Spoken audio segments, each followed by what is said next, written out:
Stand by to launch FanStream Sports. 3, 2, 1. Let's start. Hello, sports fans. Welcome to FanStream Sports. Nothing but pure sports. This is the JP Show. JP, it is so good to hear you back on the air. Stand by. Now, here's JP. All right, welcome into another edition of the JP Peterson Show. Peter Blake, hard at work. Yes, absolutely. It's a beautiful day at Bucks Camp. You know, I strolled in this morning. It was 82 degrees. I was like, wow, this is kind of nice. It's quickly roasted up. It has been. It's been nice very, 105. very, very hot. And I told you off air, thanks a lot to the JP Peterson Show, because I went from Casper the Friendly Ghost to Revenge of the Killer Tomatoes. I'm getting red out here. I'm getting a little tan. Getting a little sun here. Yeah. Got some water. Took mom's advice, decided to wear a visor, which is always a good thing, and also have this right here to wash my head. I got the Baker Mayfield reverse. I see that. It looks good on you. Hat. It looks good on you. Today. Yeah. Welcome into the show here. We got instant reacts from today's practice, which is still going on for probably another half hour. If anything breaks or gets strained, we will we'll give you the latest, as happened with the Yaya Diaby at the end of practice yesterday. So we'll get into that. The Tristen Wirfs press conference yesterday was really, really fun. So we'll talk a little bit about that. There's Olympic controversy and maybe one of the greatest performances in sports that I think I've ever seen last night from Simone Biles, which was absolutely fantastic. So we'll get into all that. The Rays sale reports, the sale that fell through, made its way to city council. We talked about this yesterday. We had the reporter from the New York Post on yesterday to talk about that story. So we'll talk a little bit more about that, where that's headed, fallout from that. And anything you guys want to bring to the table, put it in the comments section. We will get to it. Any questions, concerns, anything you got, bring it to the table. We'll talk about it here on today's show. All right, let's get to today's practice. And honestly, not a whole lot of, yesterday we had the Tristen Wirfs. We had the Yaya Diaby injury. And let me update you on that. Right now, no fractures. We found out from Jason Light yesterday, so no fractures. X-rays were negative. It's a sprain. And as our good friend Dr. Lugo said yesterday, sprains can be torn ligaments. So, but the MRIs came back positive. So the feeling is it's a high ankle sprain. Now, those can be anywhere from 4 to 8 weeks, depending on the severity of them. Could he be back for the season opener? Yes. So we'll see how he heals. I'm guessing that the Bucs are not going to push this and try to get him back for the opener if he's not ready, because he's so freaking valuable. But listen, injuries happen all over the league. They're happening. This one, though, I think the Bucs dodged the bullet in terms of the severity of the injury, because losing Yaya Diaby right now would not be a good thing. Would not be a good thing. No, it would not. He's obviously their premier edge rusher, and they don't have anybody like him, quite frankly. They just don't. And he's the difference, I think, between having a really good season and a great season. So hopefully he can remain healthy. As I said, these high ankle sprains have a way of reoccurring as the season goes on. So let's hope that they can get this taken care of. He can rest. It comes at a good time early in camp. So they've got essentially 5 weeks to the opener. So he could be ready to go, but we just don't know. We'll have to wait and see how the healing process goes. With stem cells now, healing process continues to shorten and shorten and shorten, because that does speed the healing process. Obviously, the Bucs use them. Most teams use them, I think, except for the Rays. Amazing how that works. Yeah. So I think we'll see. We'll have to monitor it, but I think in large part the Bucs dodged the bullet there with the Yaya Diaby. Today's practice, you notice the tight ends. The tight ends are really, really playing well. Cade Otton continues to get a lot of attention from Baker Mayfield. Had a couple of deep corner routes today. They've got a great, I see these reports nationally that Baker's having trouble hitting the deep ball. I don't see that. I mean, deep balls are, they're 50-50 for the most part. That's about the average. I think it's 48% in the league, depending on, which team you're talking about. I think it's about the average. So they're not easy to hit. They're 50-50 shots for the most part. But with Cade Otton, Baker has a great feel for his speed and the way he runs his routes, and this deep corner route that they run seems to be open all the time. Every team runs, and I'm not giving away any strategies here, but they seem to execute it really, really well, especially with Cade Otton. So there was a lot of blitzing going on today during the call-it period. Todd Bowles was sending the freaking house time and time again to get a lot of these running backs used to picking up the blitz. They did a pretty good job at time, but Kalen DeLoach, the undrafted free agent out of Florida State, had a couple of sacks yesterday. Had another. It's hard to tell sometimes if they're sacks or they're not sacks. They just blow the whistle. Obviously, you can't hit the quarterback. Sometimes the ball's coming out at the same time that they're blowing the whistle, so you don't know. But Kalen DeLoach, at least to my eyes, has had at least 3 sacks in the last couple of days. So he's starting to flash. Now, barring any injury, Kalen's probably not going to get a lot of reps as an inside linebacker. But I think as a quick guy that and clearly Bowles is trying to see and get a feel for how good he is blitzing through the middle, the double A gaps and coming off the corners and some of those other gaps. So he could be a factor in a lot of the blitz packages. So Kalen DeLoach, undrafted free agent, starting to make some splash plays. Yeah, I mean, and look, there's question marks about this linebacking crew, but make no mistake about it, it's all about KJ Britt starting from the very get-go. He's going to get every opportunity. Most likely he's going to be your starting middle linebacker, and then after that, there's kind of some question marks. Of course, you got the great Levante David, who continues to play at a high level. How long can he do that? So I think that would be kind of a question mark going into this season at this point. But you talk about DeLoach, we saw him on Tuesday night out at night training camp. He's definitely got the athleticism. People say he's undersized. They also, I'm not comparing him, but they also said Derek Brooks was undersized, and that kind of worked out to their favor. So we'll see how that all He's got works great out. instincts. Right. He's got great speed. I think he's a guy that's probably going to take a little bit longer to make his mark in the league, especially when you're playing behind a Levante David and a KJ Britt. KJ Britt, by the way, on a check down today to one of the running backs, just absolutely thumped the crap out of I'm trying to remember who it was, Jefferson, I think. If that had been a live football play, Mm-hmm. he may have killed somebody. That guy, Bowles said last year he's our best downhill guy, and that means a guy that can hit up into right into the running gap, shed the blocker, knock the blocker, shed him off, and get to the ball, and that's something Devin White was never able to do. So KJ Britt, as you mentioned from the beginning, not only is he a better linebacker in the run game, and not great in the playoffs. The numbers don't look good for him in terms of coverage. Mm-hmm. So he's going to have to work on that a little bit. But, he's going to be mostly first and second down guy or second and long. I'm thinking he's coming off the field. But he's going to be a great presence out there. He's a tremendous leader, always has been that kind of guy.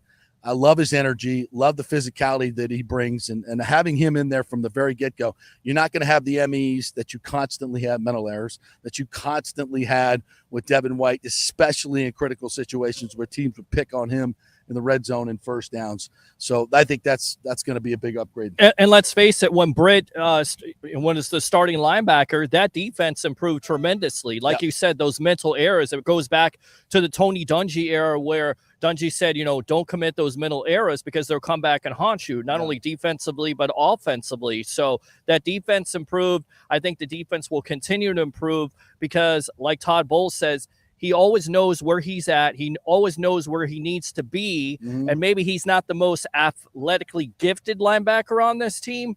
He's probably the most intelligent. Well, if you run a 4-4 like Devin does. Besides Levante. But you're running the wrong way. Right. You're just getting to the wrong place faster. Correct. So I'll take the slower guy who knows which way to run and where to go. Right. It's usually more effective in a football sense. What else did we see out there today? Judge Culpepper had a sack. Saw his dad, Brad, was here again today watching practice. So Judge had also I was eyeballing Vita Vea, and he's still got that ability he just goes through guys. Yeah, he just goes through. He was going up against the second team guard. I forget who it was. That poor guy. Poor fella. Vita, it was on the pass rush. He just fires out. And he does the chop, right? And it just chops to the kid's head, comes down. He swats him out of the way. I'm like, oh God, poor fella. He's just trying to make the team. He's not going to be a starter. And he looks up and there's 50. And and the next play he just hits him, throws him off, gets up into the gap, and then Vea comes off. The very next play, they run at tackle at his gap, and I think it was Judge Culpepper that went in there, and it's a gash run for 10 yards. So it's just when he comes off the field, and you notice this in the regular season as well. It's the run defense is stout. As soon as he comes off for a rest, they go right at his gap, and usually there's a it's a good play. So teams they notice when Vita's in there when he's not, and they attack that gap when he's not in there. So this slimmer guy, still a humongous human being, hopefully can play more snaps, and this is going to allow him to be, and the defense to be, much more effective. Yeah, especially in this heat. And I know Warren Sapp talked about this years ago about Vea and his size and how the heat would, be. So I believe it's definitely going to help him. And I don't know about you, but he looks faster, and he still has that power. It's not like he's smallish. I mean, he's, like you said, svelte. Yeah, at this point. Yeah, a couple other highlights here I wrote down. Great first 11-on-11 pass in the college drill. They checked to a slant to Mike Evans going up against Jamel Dean. Great timing from Baker. They beat the blitz, quick slant. Mike takes it in stride. Probably could have gone for 20, 25 yards on that one. Rock Jarrett had a couple of really nice deep balls. He runs really good routes, and whether it's Kyle Trask who hit him on one for about a 20, 25, 30-yard gain, or it's Baker, he seems to run really, really good routes, and those deeper balls find him, and he's a very sure-handed receiver. I mentioned Kalen DeLoach. Devin Culp, the rookie tight end out of Washington, also having a really, really good camp. I don't think I've seen him drop a ball. Yeah, he's got really, really sure hands, and this tight end alignment in this Liam Cohen offense is much different than the Dave Canales offense. They're not going to be asking them to inline block a whole lot. They're more spread out in the slot. They'll be able to angle block. They're not really asking them to, get inline, get on it, like an offensive lineman, fire off the ball and try to hit a big defensive lineman off the ball. So they'll be blocking, but they won't be blocking kind of in line, more athletic. So we'll have to wait to see how good a blocker Devin Culp is. Payne Durham is he's the biggest of the tight ends in terms of thickness. He should be a better blocker. If he can improve his blocking, now they might be able to use him in that way. Mm-hmm. He's been really good. Cade Otton's been really good. The tight end room, I think, was a big question mark coming in. A big question mark as far as depth. I mean, if Cade Otton goes down, what do you got? So it's tough to say what you got at that Devin point. Culp, right, and Payne Durham have stepped up. Sal Cannella, the guy they got from in the UFL from the Arlington Renegades. Okay. He's very Cade Otton-esque. Not a big guy, but he's very, very fluid, very fast, can really catch the football, leading tight end in the UFL. So if he were to go down, maybe Cannella gets a little bit of a run. But I think now Todd Bowles probably feels a lot better about that tight end room with this first week and a half of camp. Yeah, no, I mean, and that's another big-time question mark coming into the season. Is Cade Otton going to be able to step up? Because, again, going back to it, he had some critical drops last year, but the potential is there because we've also seen him make some big-time catches. And then after that, Payne Durham has to step up. What about Cokeep? Is he still listed as a tight end? What was he, a tight end, fullback? I don't think Cokeep's going to make this team. I think, speaking of the different uses for the tight ends, this Liam Cohen offense calls for much more athletic tight end. Now, he can make it because of teams. Right. He could be used as a lead blocker in short yardage coming out of the backfield. I think that could be a role, but I think it's going to be tough for him to make the team. I really do, because he's just not an athletic catcher of the football. He gets out into space, and you've seen a great guy, great dude, sure, strong as a freaking ox, right? Very popular amongst his teammates, but I don't know if he has a role in this particular offense, but we'll see. And don't worry, what I'm doing right now is sharing to all the sites out there. So share and follow. You constantly. I'm working. I love it. I'm always working. You always want me to get content. That's right. I get more followers. We got content today. We got followers. We even have phone calls if you guys want those. 727-255-0391. It's 727-255-0391. Lots of interviews to get to. Baker Mayfield, Tristan Wirfs yesterday. We kind of missed that, but that was kind of funny. And again, I was there for the Tristan. I got a couple questions in yesterday. And okay. First and foremost, he walks in and he's got his spaghetti strapped bench, what do they call it? But Gold's Gym 80s type of they have like a bench 13 club or something in Right. there that they have, Gedeke and all the offensive linemen. It's like this spaghetti strap thing, and he's got the shorts on, and just all the tats, and he's as comfortable in his own skin as anybody I've ever seen. That dude is like, check this out. I am. And his wife was there, his beautiful wife, and his young son is Julius. Yes. And he's a biggin. And he was. We got confirmation of that yesterday. 17 pounds, 23 inches. He's a big boy. Yes. He got some good lungs on him too. Yeah. Got some good lungs. Mama had to take him out of press conference. He's got some good lungs on him. Okay. So, and then they came in and they took a picture. And I've shared it all over the social media. I mean, he's just grinning. His wife's got this beautiful smile. The baby's got a smile on. It's like, this is what $140 million looks like, folks. This is even the 4-month-old gets it. Yeah. The 4-month-old gets it. It's such a feel-good kumbaya moment. It really was. And Jason Light, I asked him, of course it's boat parade time. Oh, And he's like, has anybody got a boat? Has anybody got a boat out there? I think Tristen could afford one. so you asked about the boat parade. Yeah, See, let's go. Let's go. That's from our show. I asked that question. I want to know because if they do a boat parade, we're going to be live. We got the Wi-Fi to do it. We'll be on a boat. I'm not a boat person, but by I the don't way. think. Listen, the Bucs are not going to plan one.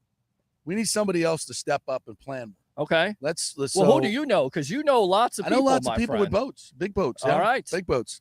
Yeah. So listen, if somebody wants to step up, I mean, it's a thankless job organizing anything like that. So I'm out. I'll help any way I can, but I'm not going to be the tip of the spear. No freaking way. It's like organizing a golf tournament. It's the most thankless job in the world. It's fun, but no, thank you. So yeah, so who wants to step up? Which Buck fan wants to step up and organically get Bucks fans to start? Hey, we'll all gather in the basin by the convention center. We'll roll out the beer can island. Love it. Anchor up. Love it. Bucks flags everywhere. I'm gonna take my I'm pretty sure. I'm pretty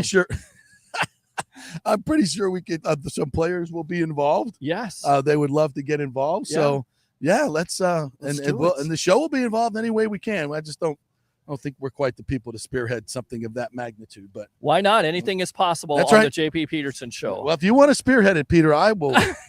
I will hand off the responsibility to you, my friend. I don't know what you're talking Anybody about. else out there wants to let's get it going. Yes. Let's get a website going.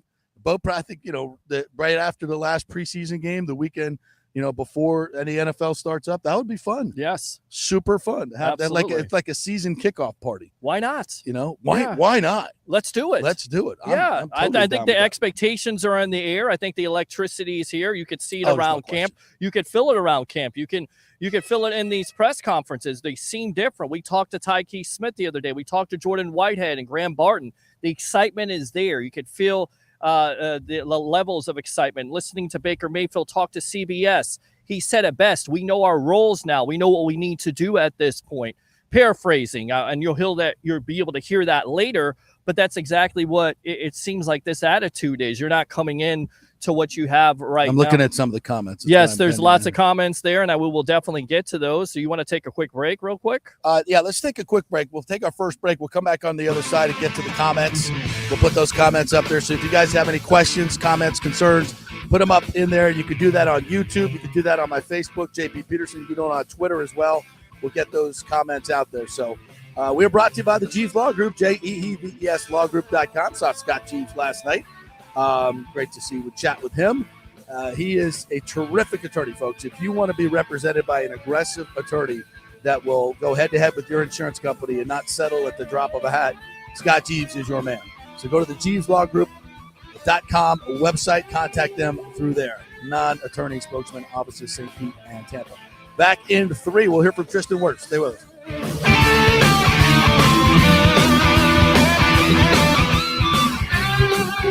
Get ready to dazzle this summer with the largest jewelry collection at the Gold and Diamond Source. Feel the heat of July with the fiery brilliance of ruby. That's July's birthstone, ruby. Well, that's my birthstone. I'll take one. It's perfect for adding a touch of luxury to your summer style. Embrace the unique beauty and significance of July's gemstone for any occasion, from beach parties to evening soirees, and mark a special 15th anniversary with a stunning ruby, the traditional gem of this very important milestone. And take advantage of our exclusive offer, 5 years of interest-free financing. That means you can own a $5,000 ring or watch or anything and pay only $83 a month with zero interest. And when you shop online, you can enjoy a special summer discount of 15% off July's birthstone. Make this summer unforgettable by visiting the Golden Diamond Source and finding the perfect piece to shine in the sun. It's the Golden Diamond Source, 3800 Omerton Road, always online at thegoldendiamondsource.com. As we head into summer and hurricane season, you must make sure that your home is fully insured. Over 40% of people in Florida are not fully insured because property rates have gone up lately. Your home is worth more, so it needs to be insured. Call the great folks at Italiano Insurance, 813-877-7799 to make sure you're fully insured. And also, you might just save some money. There are new companies coming into the state all the time. In fact, we just shopped our homeowners insurance, and I'm telling you, folks, we saved over $550 because Charity, the great customer service at Italiano Insurance, did all the work and found us a better company and a cheaper company. She'll do the same for you. 813-877-7799. Do something about these high rates. Shop them around. Could save you lots of money. It's Italiano Insurance. Been doing business here locally for over 60 years. 813-877-7799. Tell them JP sent you. Hey, Tampa Bay sports fans. This is two-time LPGA major champion Jane Geddes here. After winning the U.S. Open and 10 other LPGA events, I wanted to try something completely different. So I came right off the top turnbuckle and landed in the crazy world of WWE. And yes, you heard that right. That's WWE. Working for the Vince McMahon as the VP of Talent Relations for the company. Now, though, I want to work for you. Everything I've done in my life, I've done with incredible passion. And now I've turned my focus to leading the best real estate team in Tampa Bay, the Geddes Gordon Group with Keller Williams in South Tampa. If you're looking for a new home, an investment property, or looking to sell your current home, we will give you major championship level service. When you choose Geddes Gordon Group, you become part of our inner circle, like family. So if you're looking for a few golf tips or a golf course view, we're going to stripe it right down the fairway. Call me at 813-485-6808 or go to gettysgordongroup.com, or again, give me a ring at 813-485-6808. JP here for Third Generation AC and Plumbing. And Third Generation really says it all, folks. The owner, my friend John Rodriguez, has been in the AC and plumbing business since 1995. They built their business on honest assessments and doing great work on time for a great price. Simple, right? Did you know many AC techs are incentivized on big commissions to sell new AC units, and you might just need a drain cleared? So if you want someone you can trust, that's John Rodriguez and Third Generation Services. Check out the 5-star Google reviews. If you have a plumbing or AC emergency, call 813-961-8024 and a human will answer the phone. That's 813-961-8024 or go to thirdgenerationplumbing.com. Let's go. Right now, back to the show on FanStream Sports. Welcome back to the JP Peterson Show. I'm Peter Blake along with the great JP Peterson live here from Bucks Camp. Buddy, what's going on? You getting some of that shade there in the trees? Yeah, it's not too bad in the it's shade. not too bad. But Not too bad in the sun shade. for you guys. Yes. We're going to do it for you guys. All right. Absolutely. Welcome back, by the way, brought to you by Bay Area Modern Medical Center. Chris Lugo joined us yesterday, with a great conversation. So if you want to go back to Thursday's show, the 11:45 segment, we talked, had some questions from the audience, talked about abstinence and alcohol, just something that he recommends, or at least moderation. Sure. Because it is so incredibly damaging, especially as you get older. I didn't realize there's actually a gene, a compound in your blood, in your kidneys, that over time does not filter alcohol as well. So as you get older, like you used to be able to go 2-3 days in a row, pop right back up, and get right back on the 11 o'clock news. You can't do Those that. were the days. days. Yeah, you can't do that anymore, big man. Yeah, I can't do that anymore. No. And that's why. And so Right. we always get great stuff from Chris Lugo. And if you're looking for new primary care, Bay Area Modern Medical Center, Scott Reynolds uses them. You use them. Nick Geddes uses them. Tons of my friends have him as your primary care because he cares. He'll spend time with you and give you a personalized nutrition schedule, workout schedule. And if something pops up, You don't have to, run into the office and pay another copay. You'll be like, oh, let me just call something in for you. So yeah, it's like having your own personal doctor. It's fantastic. Couldn't recommend it higher. Bay Area Modern Medical Center. All right, we got some comments in here. Yeah, I mean, it's the ones off your cell phone here, but I can lean down and look at some of these Rick right said, now. damn it, JP, you said kumbaya again. That curse word should be banned. Yeah. Like Randy Gregory. Yes. I don't know. I like the word. And it's very descriptive. I mean, injuries are going to happen, Rick. That's part of football, okay? And we dodged the bullet. So maybe it was the kumbaya energy that caused the, high ankle sprain to be less severe than it might not have been. So there you go. Could have been worse with Jordan Whitehead, too. Yeah, Jordan Whitehead's just sitting out a couple of days. That's a hematoma, as Lugo would call it. A bruise, we call it. Yeah. So he's just sitting out a couple of days. So we're good. Haven't heard anything from today's practice, anything negative. Did not see any injuries today. So cross your fingers that that is the case. Any other comments? Yeah. Plenty of comments here. How does Braswell looking? What about Chris Braswell? We saw him flash a little bit on Tuesday night. Did you see anything from him today? He's always in the mix. Okay. He's always in the mix. And sometimes if you don't see guys making a lot of splash plays, it's not a sign of they're not doing anything. It's just they're doing their job. They're taking care of their gap. They're doing what they should be. Sometimes you see guys making splash plays, but they're going out of the the discipline of the defense, right? And sometimes, and that's not good. That's a Devin White. So you don't want that. So I don't, I asked Todd Bowles about him the other day, and he's like, he's doing fine. He's doing great. He always seems to be in position. He's not getting, destroyed out of his gap like some of these other young players you see all the time. He's a strong young man. He's got great, again, from Alabama, great program, great discipline, already a seasoned pro. When you talk to him and you watch him go about his business, I love those guys. So he'll contribute. There's no doubt about it. Now with Yaya Diaby out, he'll probably get some more reps. I'm looking at this shot. Great shot, by the way. Thank you very much for helping me out set that. Look at those flags in the background. The flags are flying. All right, isn't that a beautiful thing? It is. The wrong place faster. We're talking about Devin White or JTS.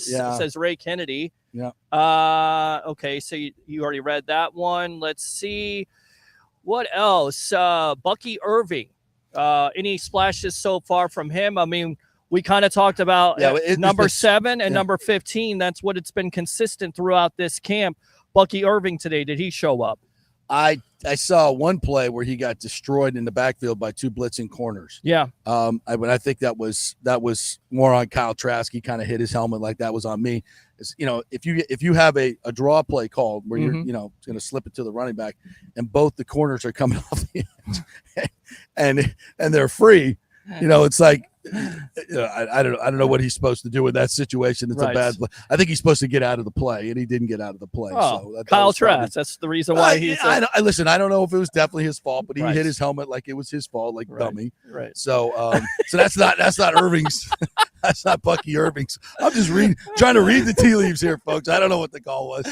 But that looks like me after I missed a 3-foot putt. You dumb. Oh, well, that looks like me the other day when I didn't get live here. All right, Michael says asking about the onside kick rules. And the kickoff. You watched the game last night? Watched the game a little bit of the game last night, but also we went to a little symposium here yesterday with the NFL officials. The NFL officials are here this week, and they always bring the media in to talk about the new rules. Oh, wow. Which I always find very, very fascinating. We had a nice Q&A.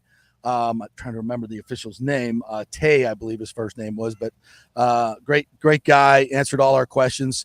And I asked him about the new, what in their experience so far, which is limited, on the new kickoff, what are they going to be looking for? What fouls, I'm guessing there's going to be a lot of holding in that because a lot of guys in space, that's something. But he said we just really don't have a read on it yet. We haven't seen enough. We've watched a lot of the old XFL film, but we basically said we haven't really got a feel for it. I like the new kickoff. I really, really do. It looks weird. It just looks weird.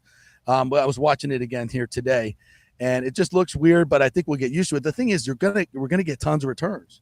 I think we're gonna get tons of returns. Last year was a league low in their history. Only 20% of kicks were returned.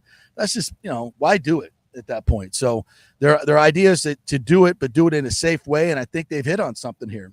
Well, and Devin Hester is going into the Hall of Fame. So how many kickoff returns do you think Mr. Hester would have with this new rule? I think more. I think no question. Of course, the old kickoff return was great, and you had great collisions, all that stuff. But they're trying to get that out of the game for safety. I get it.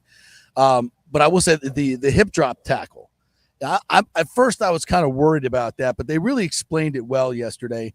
And because I'm like, oh, there's just going to be all these flags on these tackles. It's so subjective on it, whether it's a hip drop or not.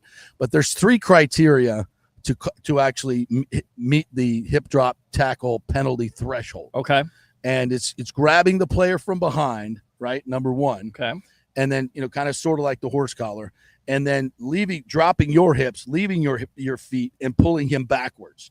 So all 3 of those, so as to catch their legs underneath the Kyler Murray injury. Okay. So that's why, and it's he said it was 25x injury rate as to regular tackles with a hip drop tackle. Mm-hmm. That's a lot. That's a lot of injuries, and they're typically very bad injuries, as he explained it. So you're not going to see a ton of calls. So you got to read all those thresholds. What they're trying to do is just get it into the players' heads. If you're in this situation, and I hate to say this, but it's more like just let it go.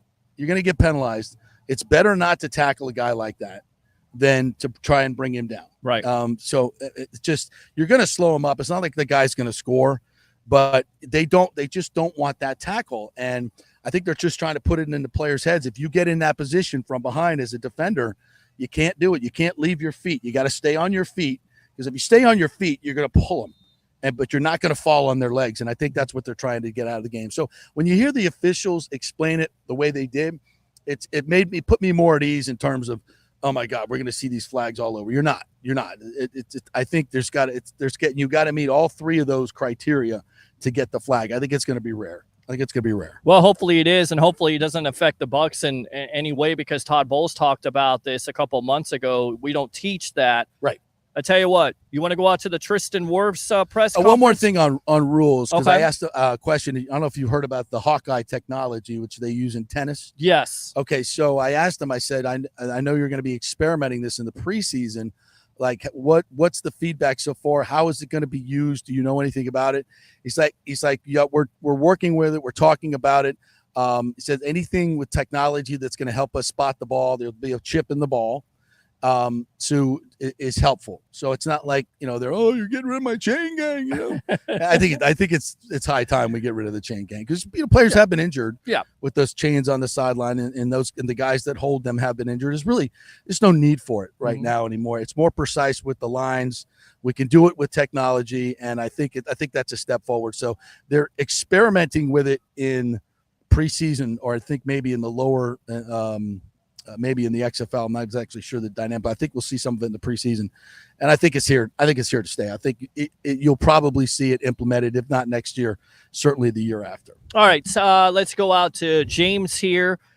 Shows like Get Up seem more like Dak Prescott's agent. They never mentioned Bucs signing their own free agents. Yesterday finally mentioned Bucs might be better this year. Amazing how ill-informed media is. And once again, the national media disrespect of the Tampa Bay Buccaneers continues. And it's a great thing. Continues. Yeah. It's a great thing. Yeah. You want actually, we have some sound. We do.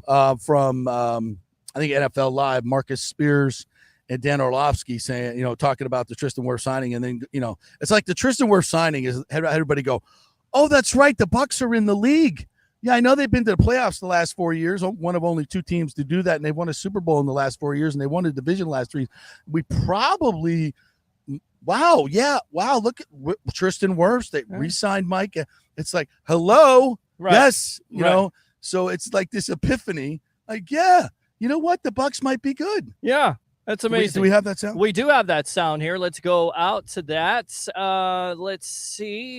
Here it is, right here. Courtesy I'm telling you right now, ESPN. when you watch Tristen Wirfs play football, he worth every single penny. Wirfs is worth it?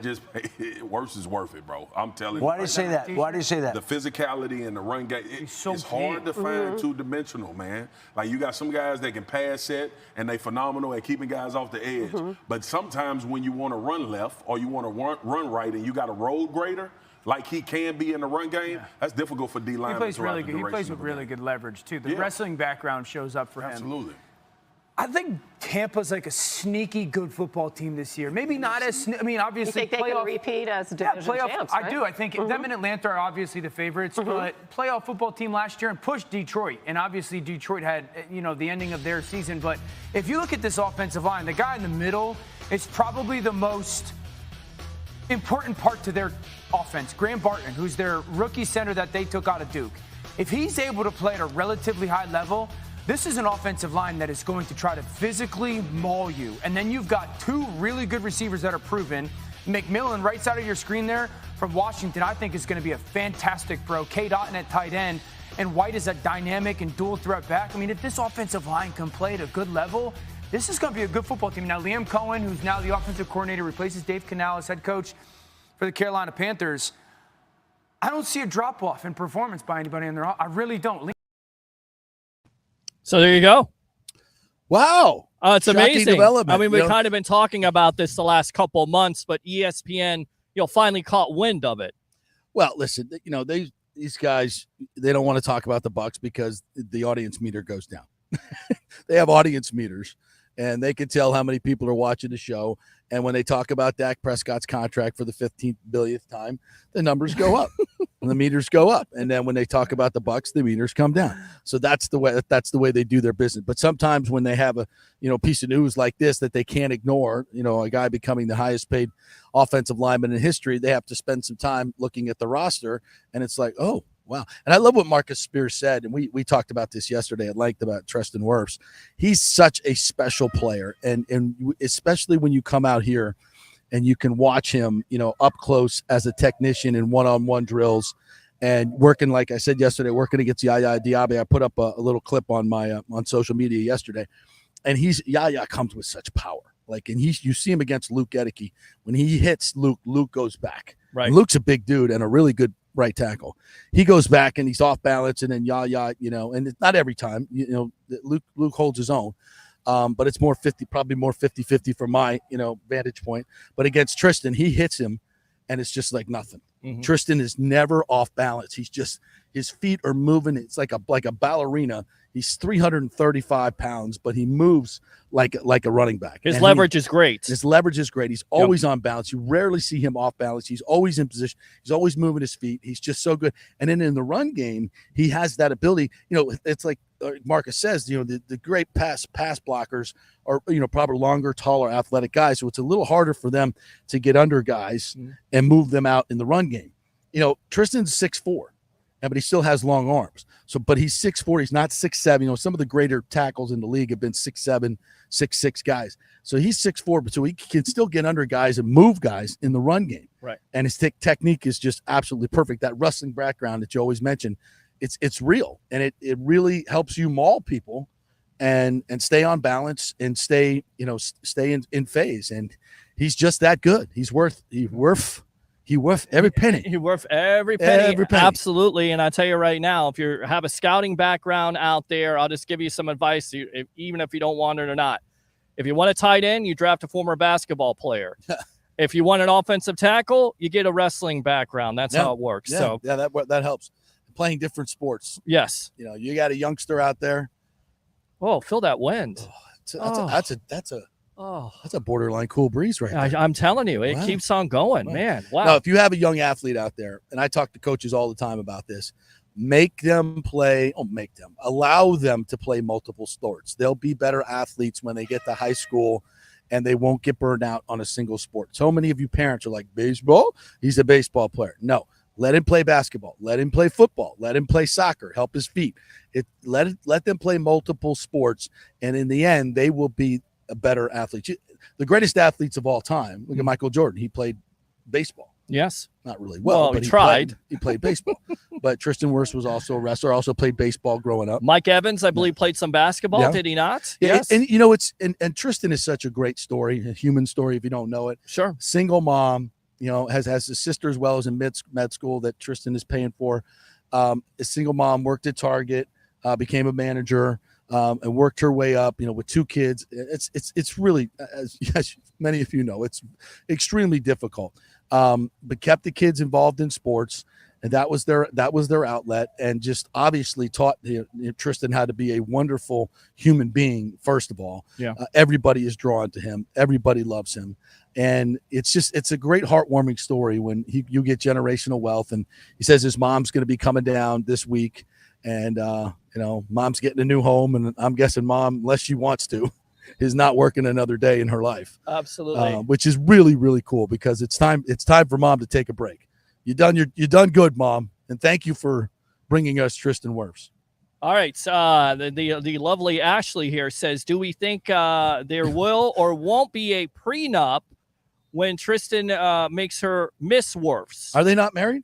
Like Ashley, I thought they were married. Yeah, I thought so. That maybe they're not. All right. Let's. But see will here. there be a prenup? Only. Thanks, Ash, for that question. Thank you. Way to ruin the great kumbaya story once again. I'm telling this great story of family, and you got to interject the money into it, right? Thanks a lot. Right, appreciate that. But yeah, I would suggest a prenup. Okay, well there you go. Of course. Let's see here. Having been where I've been, I think prenups are always a all good right. idea. So we read that one. Let's go out to because John prenups takes money out of the equation. People think it's a money thing, but it's not. It actually takes money out of the equation, and it's the relationship that counts. Absolutely. All right, let's go out to John here. Jake Hansen, graduate of East Lake High School up in Ellis County, started at play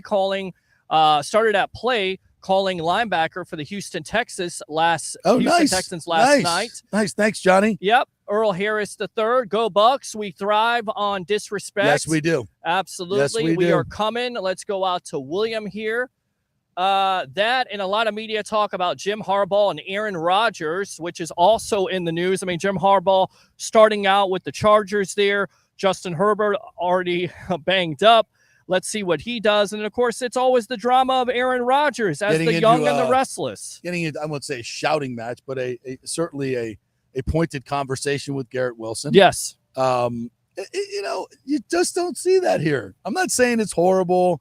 It happens, all the time, but you don't see that here. No. You don't see it here. And, no, you don't have to see it here. No, so we don't want to see it here. All right, let's go out to James. It's like Adam Schefter had no idea who Tristen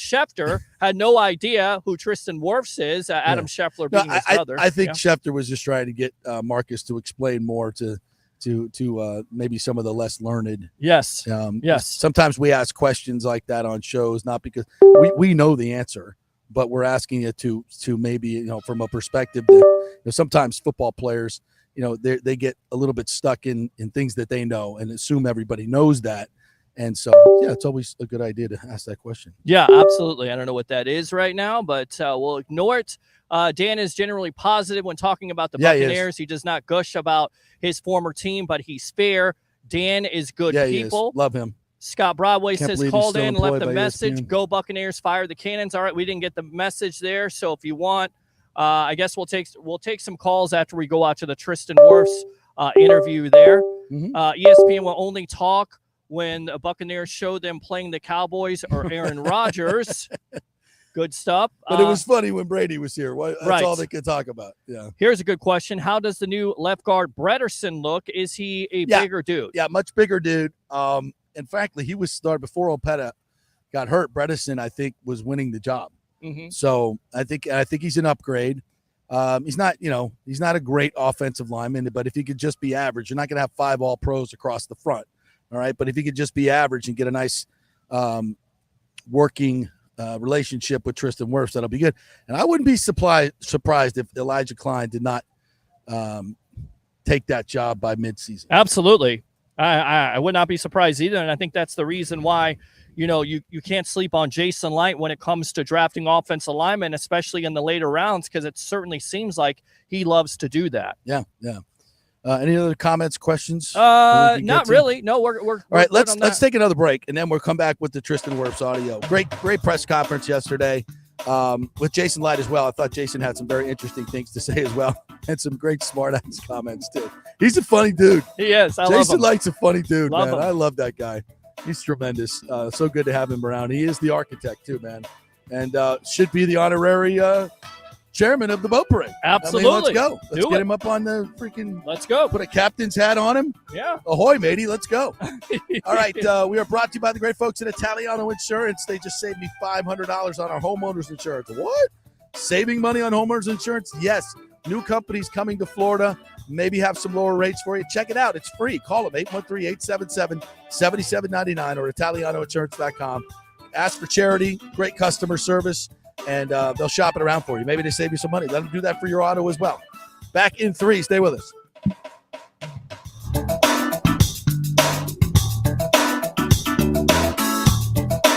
JP here for the Jeeves Law Group and my man Scott Jeeves, who lives right here and has long been a highly respected member of our community.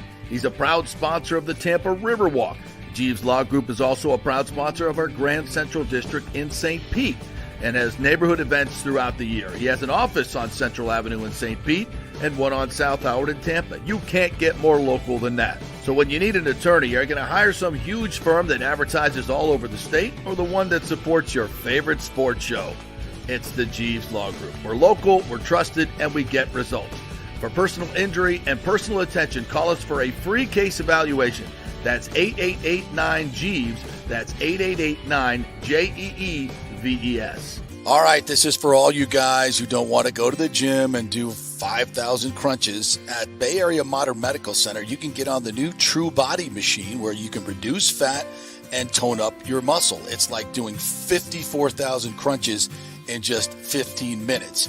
Define your body as you see fit. True Body offers personalized muscle stimulation that delivers the equivalent of those 54,000 crunches in just 15 minutes. Just get in touch with them at Bay Area Modern Medical Center, BAMMC.com. Chris Lugo and the team over there will set you up on True Body and get amazing results. Non-invasive with comfortable and little to no pain and zero downtime. You can isolate and target those areas that you want to improve and treat multiple areas simultaneously. It's an amazing machine, so check it out at Bay Area Modern Medical Center, BAMMC.com.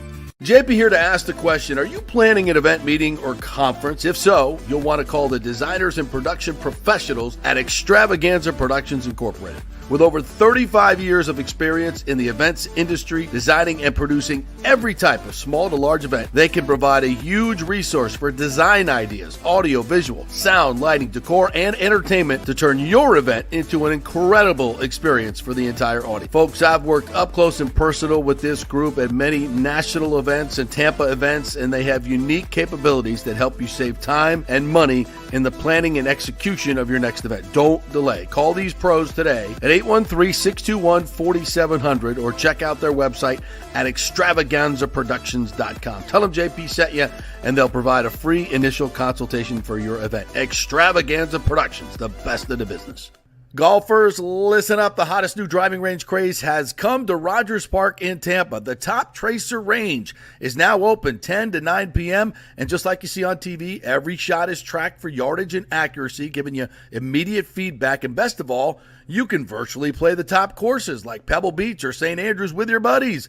Plus, great food and drink options available in the well-appointed hitting bays. Very comfortable out there. Reservations highly recommended, starting at $25 per hour, including balls. Reserve at RogersParkGolf.net. That's RogersParkGolf.net. See you there. Let's go. Right now, back to the show on FanStream Sports. All right, welcome back to the JP Peterson Show here live from Bucks Training Camp. I'm Peter Blake, along with the great JP Peterson. We got to go to the Tristen Wirfs press conference. Great press conference yesterday. Typically, every big signing will bring on all the media's here anyway, so they hastily put this together. His teammates showed up. Much of his offensive line teammates showed up. Baker was there, his wife, his kids. So it was a really great moment. And it was the largest contract in Buccaneers franchise history too. So it's a seminal moment. And he's a guy that I think is going to be wearing a gold jacket as well. So, this is it's great to be a Buccaneer fan right now. It's great to be a Buccaneer. We have the highest paid safety defensive back in the game and the highest paid offensive tackle in the game, and 6 or 7 other guys that are Pro Bowl type players. Yeah. So things are good. All right, let's head on out to this interview yesterday with Tristen Wirfs.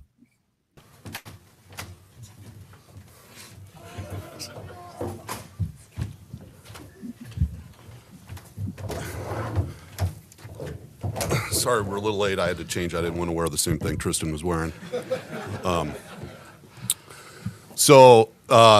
What an awesome day. Relief. It's I said back in February that to sign all the guys back that were about to walk out the door in free agency, including Baker and Mike, Levante, Antoine, Chase. There's brought back Jordan Whitehead. We get this one done, we should do a boat parade because that's the greatest offseason I can imagine since I've been here. So if anybody has a boat, let me know after this. What's that? Do we have a date yet? No. If anybody deserves to be the highest paid in the franchise history and highest paid old lineman in history of the NFL, it's this guy right here. And it's a testament that his teammates are here, and along with Meredith and Julius. But teammates are here. Everybody's excited for Tristen because of what he embodies as a leader, a person, player, freakish athlete, all those things. But he just means so much to this organization and what we are trying to build here in terms of the culture with Coach Bowles and what he has done. And this is the tightest knit group I've ever been around in terms of a locker room. And a lot of that is because of Tristen. So I'm going to turn it over to Tristen. Yeah, it's exciting stuff. I mean, having the guys here, having Meredith here, having the baby here, it's been an insane 4 years. And here we are. It's been a lot of fun, a lot of memories, and a lot more left to come. It's pretty awesome. Tristen, we're not surprised that this got done. It did take maybe a little longer than you wanted to, but you couldn't help but notice the amount of hugs you got on the field. I don't know, maybe they're looking for you to buy dinner tonight, but yeah.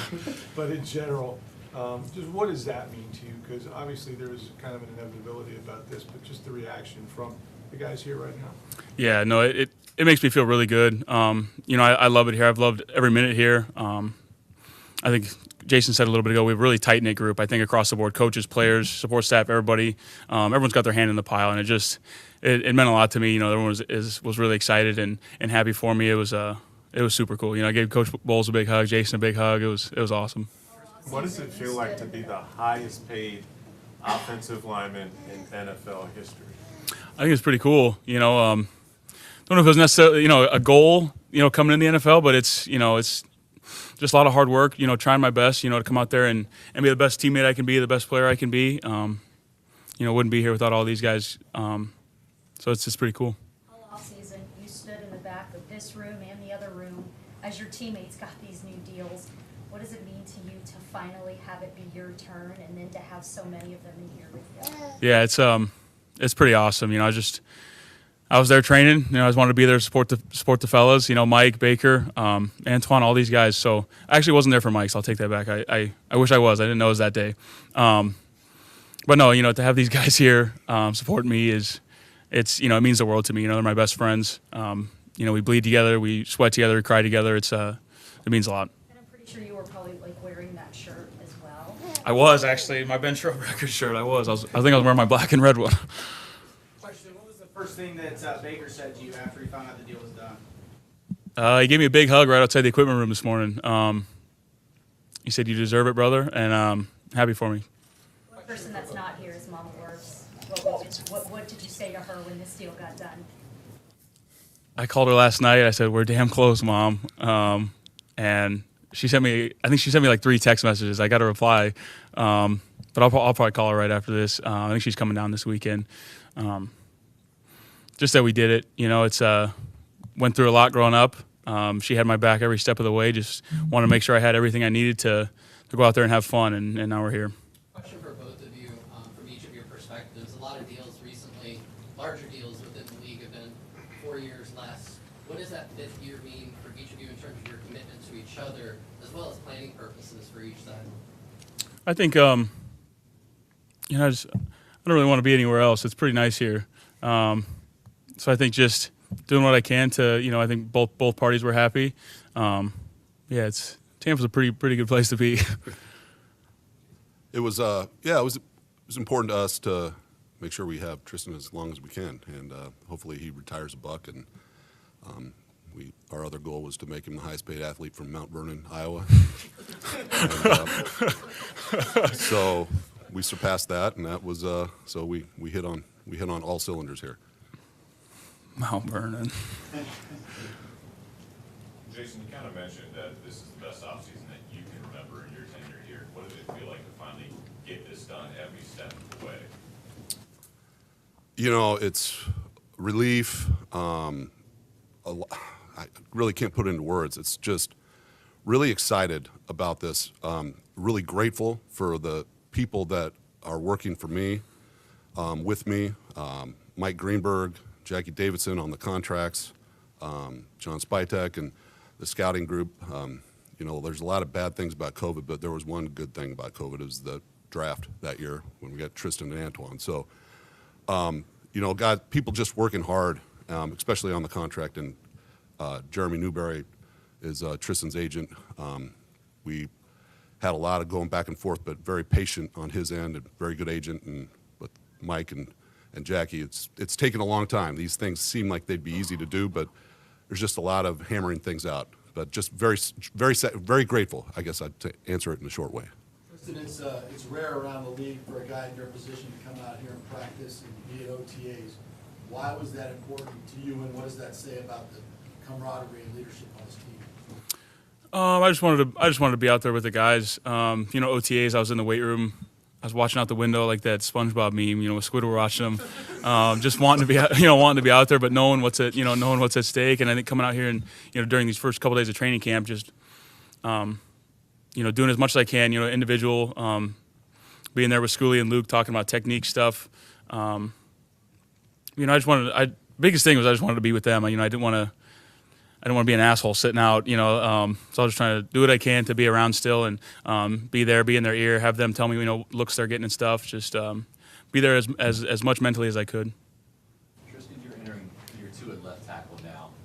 How much more comfortable are you? And obviously, you've got designs that went out there dominating the position at left tackle this year. But just tell me about your comfort level heading into year 2 at left tackle. Yeah, compared to last year, I was going through it last year. No, I feel good. It was nice to kind of go through an off season and not have that stress of it kind of looming over me. Just knowing I can, go get to work. More comfortable in my stance, more comfortable in my get off. Everything. So I can just kind of get down to business. But definitely feel a lot better mentally. But I'm excited.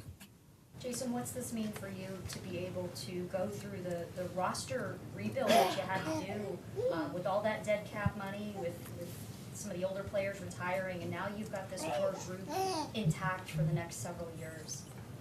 It's been, I think back at the time last year, I said that it was challenging, but it was a fun challenge. It's what the scouts are wired for. Bringing in, turning over the roster, and have fun with it.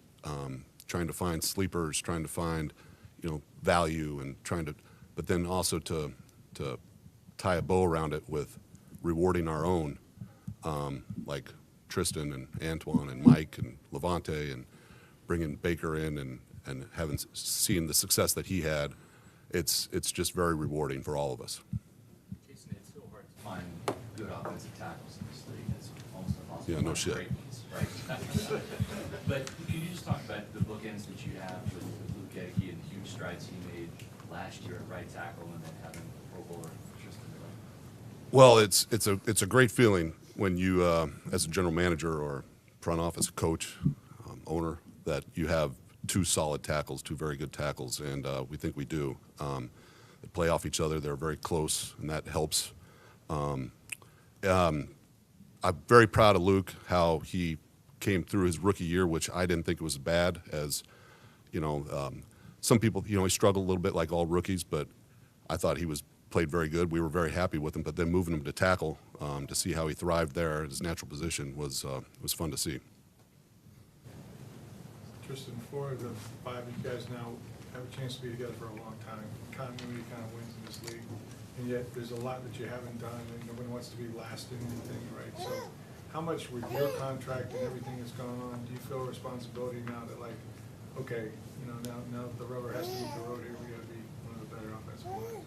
Yeah, definitely. Now we go. It's really exciting. I think we can take a big step this year, especially in the run game. I think that's been a big point of emphasis the past couple of years. So I think now it's up to us. We got to put it on our shoulders. I think we carry that task well. We're totally up for it. So it's gonna be exciting. It's gonna be really fun. I think a lot of us, it's really cool to see how much we all care and want to be an elite unit. So it's gonna be a lot of fun to go out there and give it our all. Along those lines, how do you feel like you've grown as a leader and as a captain, especially over the last couple of years?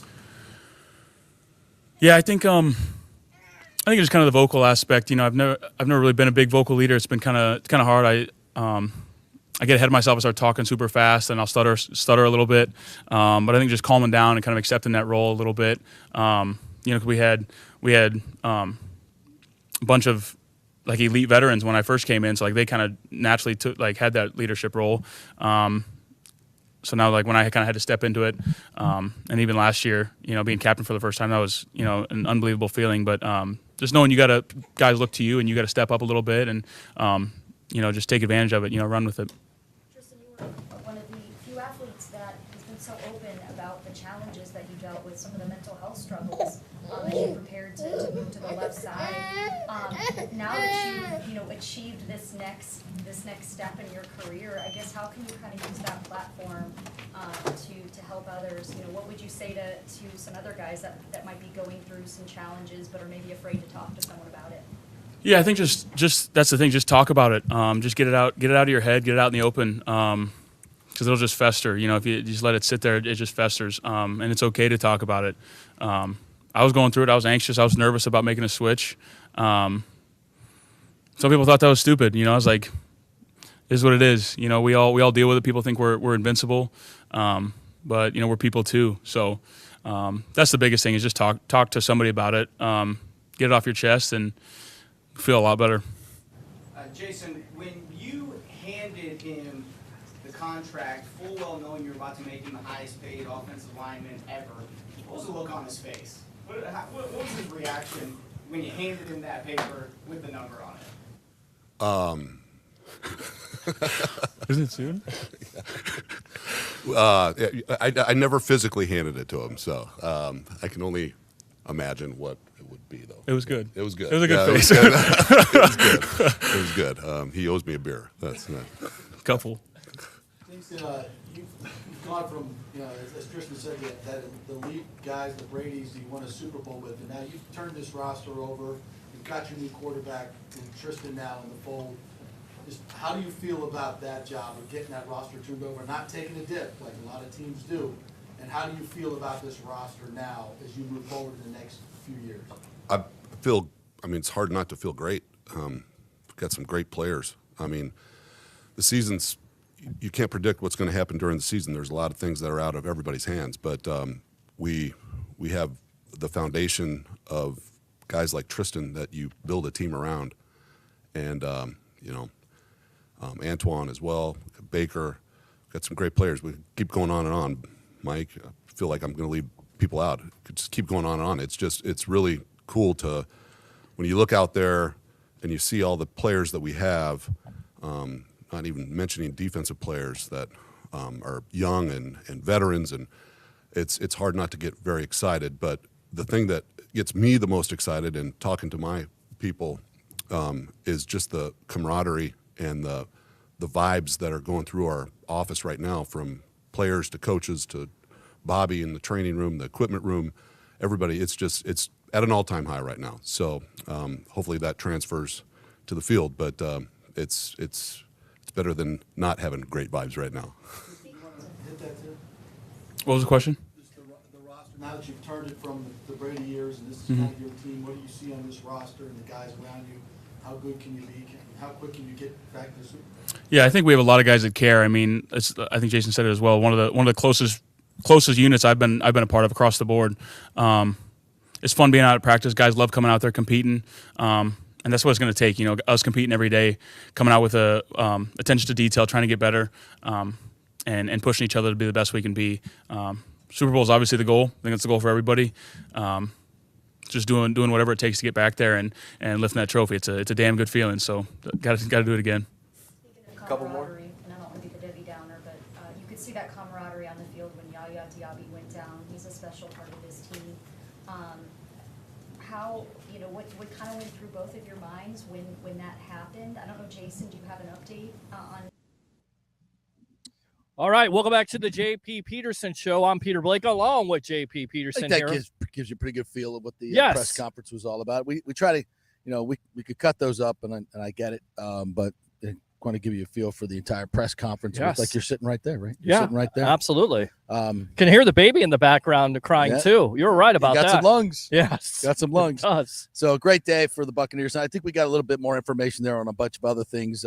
Yaya Diaby's injury, number one, and just how, the question I had for Jason and Tristen, how they feel about this roster. And for Jason, it's true. Typically, after a Super Bowl like that, you got to rebuild the roster. You have a couple of down years. You don't make the playoffs.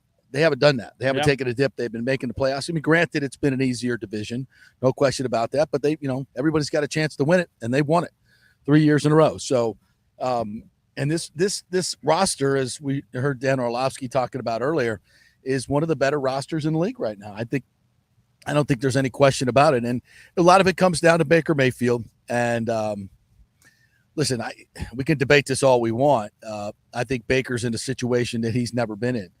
2 straight years with kind of the same group of receivers that he loves, a great group of receivers. And I said this about Jalen McMillan. I think eventually he's going to be a number one in this league. Could be. He's going to be throwing to 3 number 1 receivers in a 3-wide set most of the time, plus Kate Otten, plus Rashad White, plus Bucky Irving. I mean, there's a lot in an offensive line that I think is going to be real good. And you heard Orlovsky talk about Graham Barton. You've heard Tristan Wirfs talk about Graham Barton. They all think he's going to be a really, really good player. It'll take a little bit of time, a little bit of transition, but that's a big upgrade. So across the board, man, this is a team I think that has Super Bowl expectations. Yeah, and I think Jason Light has done it the right way. You build an offensive line to protect your quarterback, which you're exactly right. You never had that with Baker Mayfield. People talk about Mayfield's size. What do? You build a wall around him. What do you do also on the outside? You give him weapons. You already have Evans and Godwin there. You talk about McMillan. I wish he could complete those deep passes to Trey Palmer. That's what I see. They don't have their timing, and you said it best the other night. We didn't get a chance to talk about this. Palmer doesn't complete his routes. Go ahead and expound on what you were kind of telling me off air. In a couple of instances I've seen where even Jalen McMillan did it the other day, they come out of their break and they look for the ball, and your first instinct if you're 40 yards downfield is to slow down, because by the time the ball gets there, you're going to be 60 yards down the field. But think what he's learning now is that Baker Mayfield can throw the ball 60 yards, 65 yards in the air. Sure. And Baker is a shorter quarterback. Rarely do I feel out here that, he's being challenged. You can't see, or he finds a way. And of course he's got a great over the top delivery. I mean, you've got guys, he looked like at a Phillip Rivers, who's 6'5", but his exit point was about here because he throw kind of from the shoulder. At 6'1", Baker, has learned to go up top. So his release point is probably, 6'8", 6'9", with his release point. So he doesn't really he gets some balls batted down. All quarterbacks do, maybe a little bit more than, say, Brady did. I think that's more because of the offensive line getting overwhelmed, especially last year. Point of attack. Just go back and look at the last interception of the season against the Lions. Where's that pressure coming? Right up the front by Robert Hainsey. Correct. And that's the reason why they went out and got the best center in the draft. That fell to them at 23, so pretty good. Yeah. So everything that you look for in a team in terms of camaraderie. I mean, is it the best roster in the league? No, it's not the best roster in the league. Is it a top 10 roster? Absolutely. Are they one of 8 to 10 teams that can win the Super Bowl? Yes, I think they are. I think they have a quarterback who's proven he can win playoff games, and play big in big moments. He's had, some really good comebacks last year against the Falcons when they needed it most, right? Even, against the Texans, he brought him back. This defense didn't hold the lead. Exactly. So Baker's capable of running a 2-minute drill and coming up with big plays in the moment. He's not scared of the moment. He's one of those guys I think you can count on. I think the guys out here have tremendous confidence in him. I think he's a top 12 quarterback. Tyreek Hill thinks he's top 5. I'll take that. Yeah. So why not? Offensive line, if the offensive line gels and they stay relatively healthy on defense, I think this is a team that can go deep into the playoffs. And then you need things to break your way. But I think they're capable. There's 20 teams in this league that are not. The Bucs, I think, are. Yeah. Yeah, absolutely. So we'll see. We're just 1 week away, less than a week. First preseason game versus the Cincinnati Bengals. Some weather, some inclement weather next week. We'll see how that goes. We'll see how that all works out. But overall, besides Yaya and Jordan Whitehead, it's been. But you dodged the bullet with Yaya. Yeah, definitely. It's going to happen, but that's why they went out and they got some depth at that guard position, and they drafted another guard. And Hainsey can also play guard as well. Sure. All right, so we'll take another break. We come back on the other side. I want to get to some other stories. Big night in the Olympics. I mean, not only the transgender boxer controversy, which we will get into. If you guys have some comments on that, jump it in the comments section. Matt Matera's going to join us from the Pewter Report, too. I got him. He's going to come walk on over and talk a little football with us. And news on the FSU ACC front as well. Encouraging news if you're a Florida State fan. We'll get to that and so much more here in our second hour. We're brought to you by the Gold and Diamond Source. It is August now, of course, and they've got a new gemstone. They've got great, incredible selection there, great customer service, great local company. It's the Gold and Diamond Source. Guys, if you're looking for jewelry, that great watch, something like that, they've got an incredible selection at the Golden Diamond Source. Back at 3.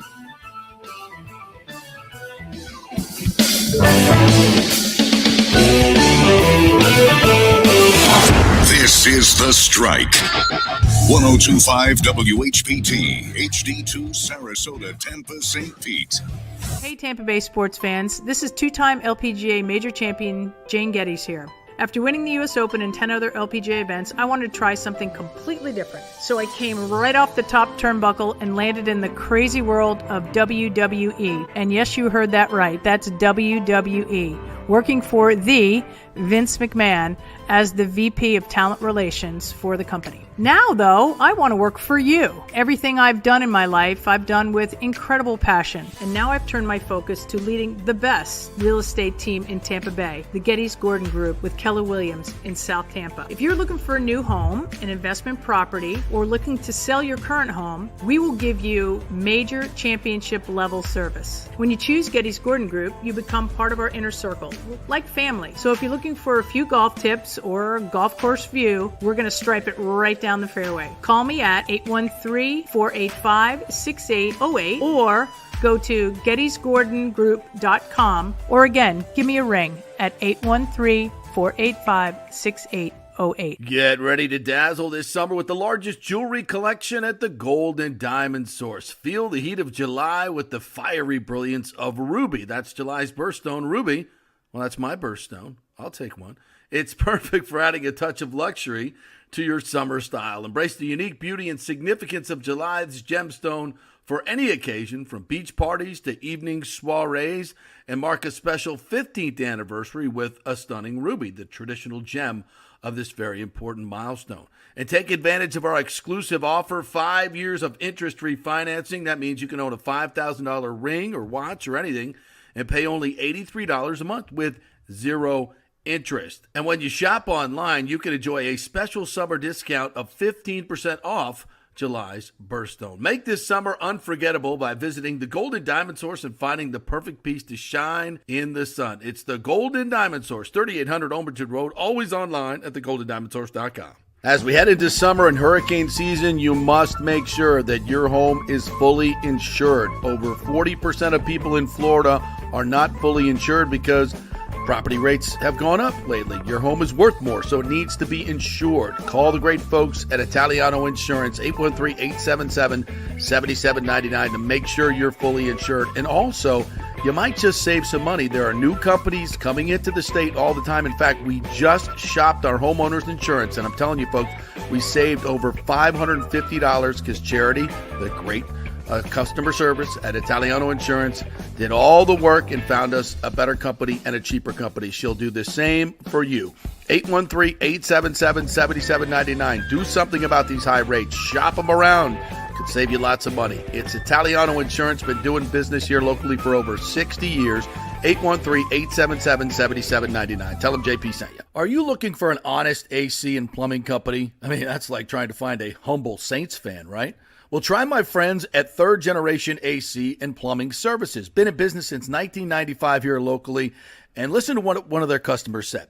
Quote, the gentleman providing the service was exceptional, on time, knowledgeable, professional, and experienced. He was efficient, cleaned up behind himself, and did the work expeditiously.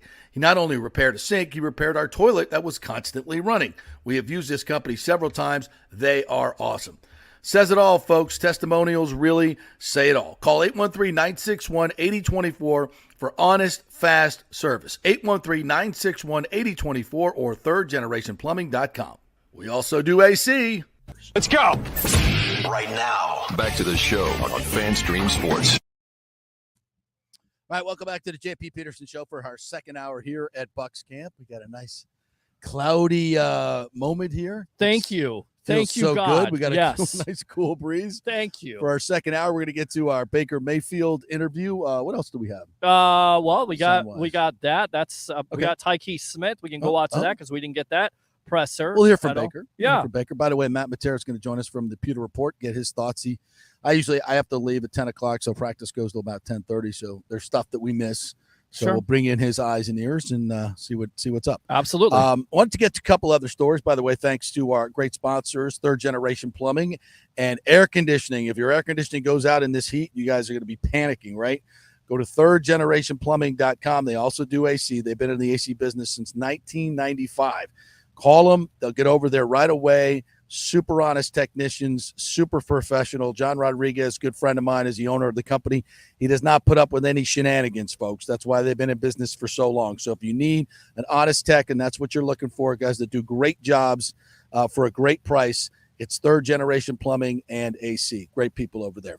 All right, so Florida State obviously involved in their lawsuit with the ACC. So they finally got the documents redacted, of course, because they want to protect whatever nuclear secrets are in these ESPN agreements. But what we're learning from a lot of it, last night I read a lot of the reporting from attorneys that have been looking over this and following this, like Scott Jeeves, talked to him as well about this.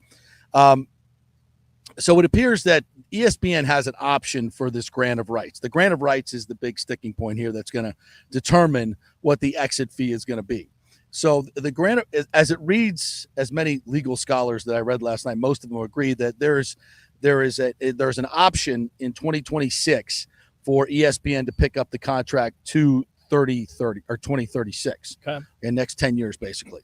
And that's what's at stake here, because that's where the money does not go up. It stays static at about $40 million a year, which is $40 million to $50 million less than the SEC and the Big Ten are making. That's why FSU is getting the hell out, because of this horrible deal that the ACC cut many, many years ago, in cahoots with ESPN probably.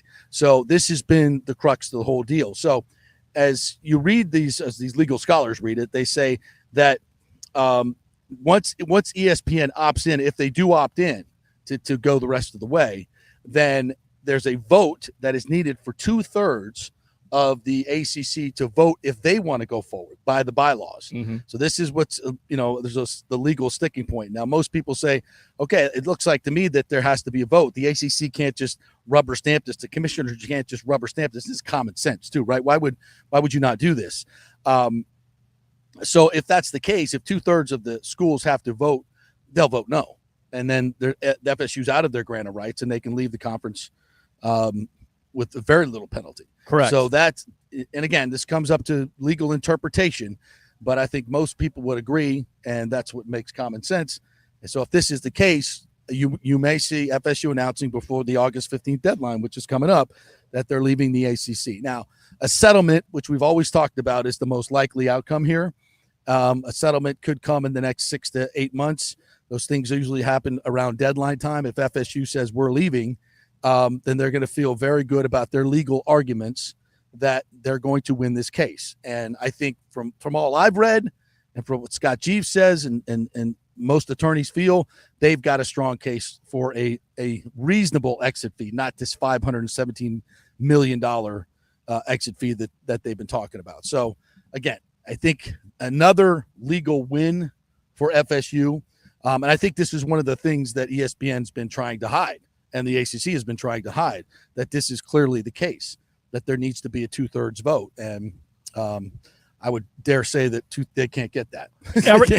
Everything that you've heard, JP, they're not going to the Big Ten. They're not going to the SEC. They're going to the Big 12. If they do settle out, I don't believe that. Okay. I mean, that's just people reporting that stuff. Correct. So no validity to that at all. Well, I don't know. I mean, I'm just using common sense. Right. I don't know. Those are just reports, of people talking within the Big Ten anonymously. Right. And those specific people, whoever they are, can't unilaterally make that choice. Are there people within the Big Ten that probably don't want Florida State? Yeah. Are there people that do want them? Yes, of course. Of all the free agents out there, Clemson, Florida State, their media rights are worth more than anybody else, and they're one of the few schools that can come into the Big Ten, bring their media rights, which are estimated at $100 million worth $100 million a year, and they would get a payout of say $80 to $90 million a year. So they're on the plus side. If you bring in USF, because they're an AAU accredited, and this is nothing against USF, their media rights just aren't nearly what FSU's are. I would guess in the 20 to 25 million range. Right. So if they brought in USF, they would be at a deficit in handing out an equal share of $80 million. And this is very simplistic, folks, that I'm talking about. There's a lot of different things going on, but I think just to make you like, why is FSU, but they're hard to work with and nobody wants to deal with them. It's hogwash. Oh, they're not an AAU university. First of all, the people that control the AAU accreditation, I read an article the other day. Again, believe what you read. It seemed like a good, well-sourced article, a reputable journalist. It's the people of the Big Ten, the academicians of the Big Ten, control who gets these AAU accreditations. Right. And Florida State is clearly close to getting one. So I would think if they want to get them and bring, I think they're all very comfortable with FSU as an academic institution. It's not like it's some community college. They're very highly thought of in the academic world. They're not Harvard. I'm not saying that, but Correct. They're just as good as many of the other Big Ten schools. And they can award them an AAU accreditation and get that hurdle.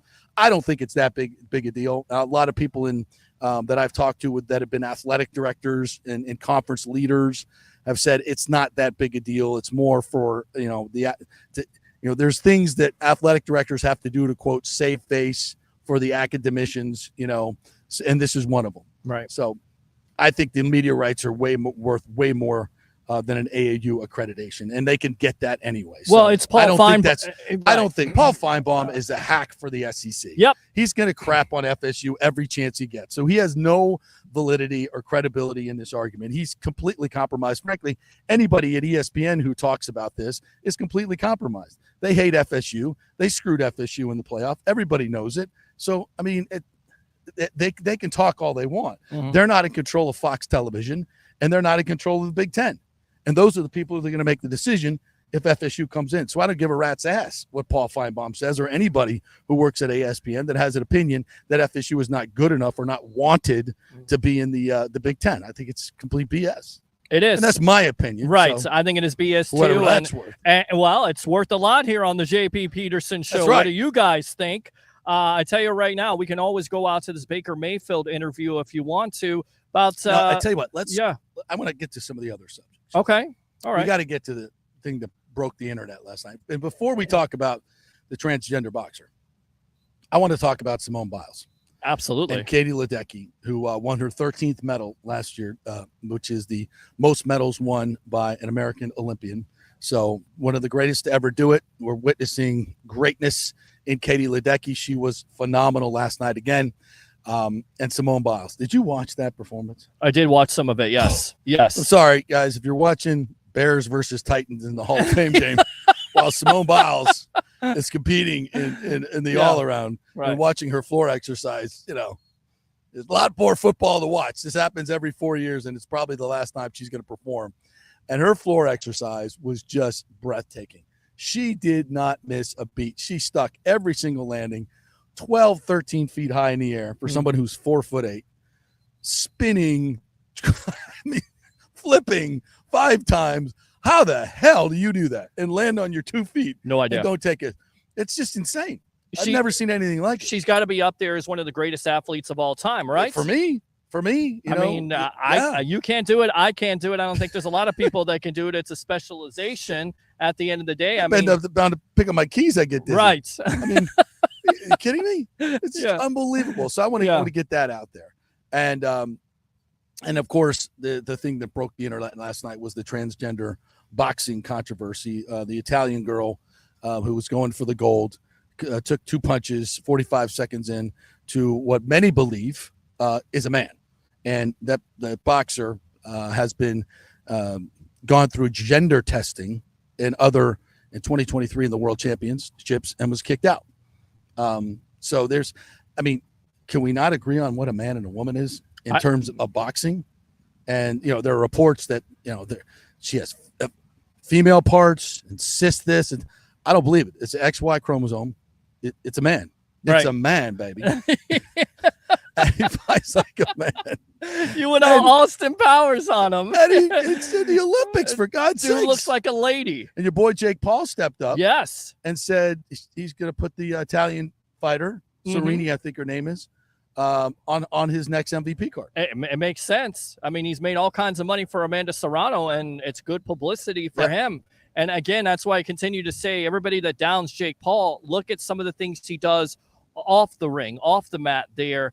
Not his antics. His antics get the ratings. His antics get people like us to talk about him. But look at what he does, especially for women's boxers. Ask Amanda Serrano at that press conference. Made her a multimillionaire. She even said it. So this is overshadowed in some way Simone Biles' performance, which is even worse. Yeah. Which is even worse, in my opinion. And it's just there's no room for it in Olympic boxing, in my opinion. And you can see the absolute outrage across all of sports. I was texting with Brooke Bennett this morning, the Olympic gold medalist. She put up some posts. It was just, she was, and a lot of female athletes are just disgusted with this. Sure. And it's not about, inclusion and all these other, social issues, woke and all this other nonsense. It's not about that. It's about protecting women and sports, right. And they've had to fight so long for issues that. with transgender right people. Make another division if that is the issue. I don't understand why everything in a has sport to, like boxing, why does everything have to be about a participation trophy or something along those lines? Why is our world like that these days? It's women's sports, right? If he wants to compete on the men's side, correct, and see how that goes. Or just make Probably another make another division for the transgender. Yeah. It's easy. And there was another U.S. athlete, shot putter or discus, I believe, and I'm sorry I forgot her name. She is from Clemson University, competing for the USA, and she put out on her social media that she's having trouble paying her rent because a lot of these track and field people, they don't make a lot of money. If they don't, you get money if you medal. It's not incredible amounts of money, but she was having issues with that, and Flavor Flav, your boy, stepped up and said, "I'll pay your rent. I got you. DM me, and we'll take care of you." Nice. And she did also. Why is he my boy, by the way? She also took a shot at the Clemson football players. And was like, all these football players are getting all this money and they don't win anything. I'm like, well, Clemson, they've been pretty good. Yeah, I mean, you want a couple national championships. Yeah. So that might not go over well. No. When she gets back to the no, it may not. And seeing as the football players, they basically pay for every other non-revenue sport, off their backs. Right. So she might want to walk those comments back a little bit. But I'm glad that Flavor Flav stepped up and she needs to walk it back or walk it out, if you will. Either one. Yeah. All right. Let's take another break. When we come back, Matty Butera from the Pewter Report is here. He's our eyes and ears on the second half of practice since we have to be over here chatting with you folks. So we'll chat with him when we come back live from Bucks Camp here.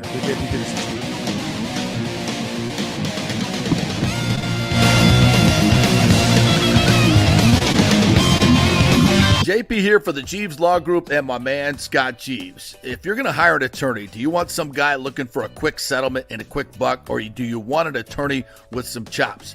Scott is a board-certified civil trial lawyer and a certified circuit court mediator. Been practicing in the Tampa Bay area for over 30 years. He is a peer-reviewed AV preeminent-rated civil trial lawyer. They just don't hand out those classifications. He's been the lead class action counsel on many complex consumer protection cases and has handled hundreds of serious personal injury cases. He's dedicated his career to protecting injured victims and is committed to vigorously representing you. We're local, we're trusted, and we get results. Personal injury and personal attention. Call for a free case evaluation. That's 888-9-JEEVES. That's 888-9-JEEVES. The Jeeves Law Group. Getting old is inevitable, but feeling and looking old is avoidable. If you're feeling run down, your workout sucks, or your sexual libido is not what it used to be, check out Bay Area Modern Medical Center. That happened to me a few years ago, and I found out I had the testosterone level of a second-grade girl. That's not good. Our food, environment, and stress can cause your T levels to drop. Bay Area Modern Medical Center can help, and they are different. They offer customized hormone replacement for both men and women. Christopher Lugo and his medical staff can help you restore your energy, your sex drive, and your feelings of well-being. It was a total game changer for me. I have way more energy, lost 30 pounds, and I'm performing better in all areas of my life. Nobody wants to talk about sexual health, but it's key to a balanced life. We offer discreet treatments with real-world results. So if you're suffering from a lack of interest in sex, ED, or lack of sexual stamina, Dr. Lugo and his staff can help. Take your health care to the next level at Bay Area Modern Medical Center, 844-977-3477 or BAMMC.com. JP here to ask the question, are you planning an event, meeting, or conference? If so, you'll want to call the designers and production professionals at Extravaganza Productions Incorporated. With over 35 years of experience in the events industry, designing and producing every type of small to large event, they can provide a huge resource for design ideas, audio, visual, sound, lighting, decor, and entertainment to turn your event into an incredible experience for the entire audience. Folks, I've worked up close and personal with this group at many national events and Tampa events, and they have unique capabilities that help you save time and money in the planning and execution of your next event. Don't delay. Call these pros today at 813-621-4700 or check out their website at extravaganzaproductions.com. Tell them JP sent you, and they'll provide a free initial consultation for your event. Extravaganza Productions, the best in the business. Take your business or nonprofit to the next level with the power of video. Red House Streaming offers complete studio production services at our state-of-the-art facilities. Put our experience and expertise to work for you. From initial concept to final delivery, we'll handle it all and bring your vision to life. As your all-in-one production partner, we offer comprehensive marketing packages that not only showcase your brand, but amplify your reach. Contact Red House Streaming today.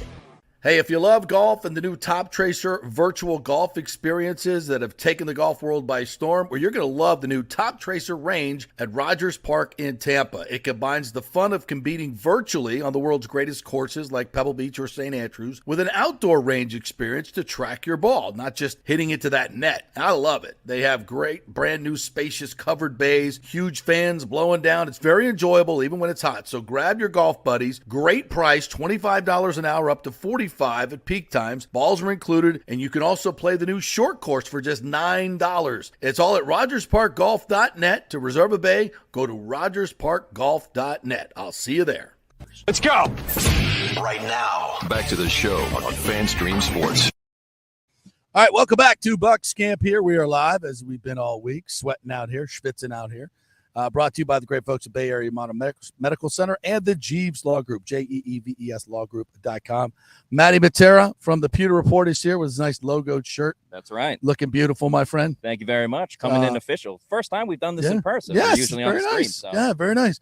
And we were just talking about Rogers Park. You're a golfer. Oh, yeah. I've been You just golfing my played out whole there. life. Yeah? I'm usually pumped if I shoot in the 90s. I'm not a good golfer, but I am an avid golfer. How do you like the Rogers Park course?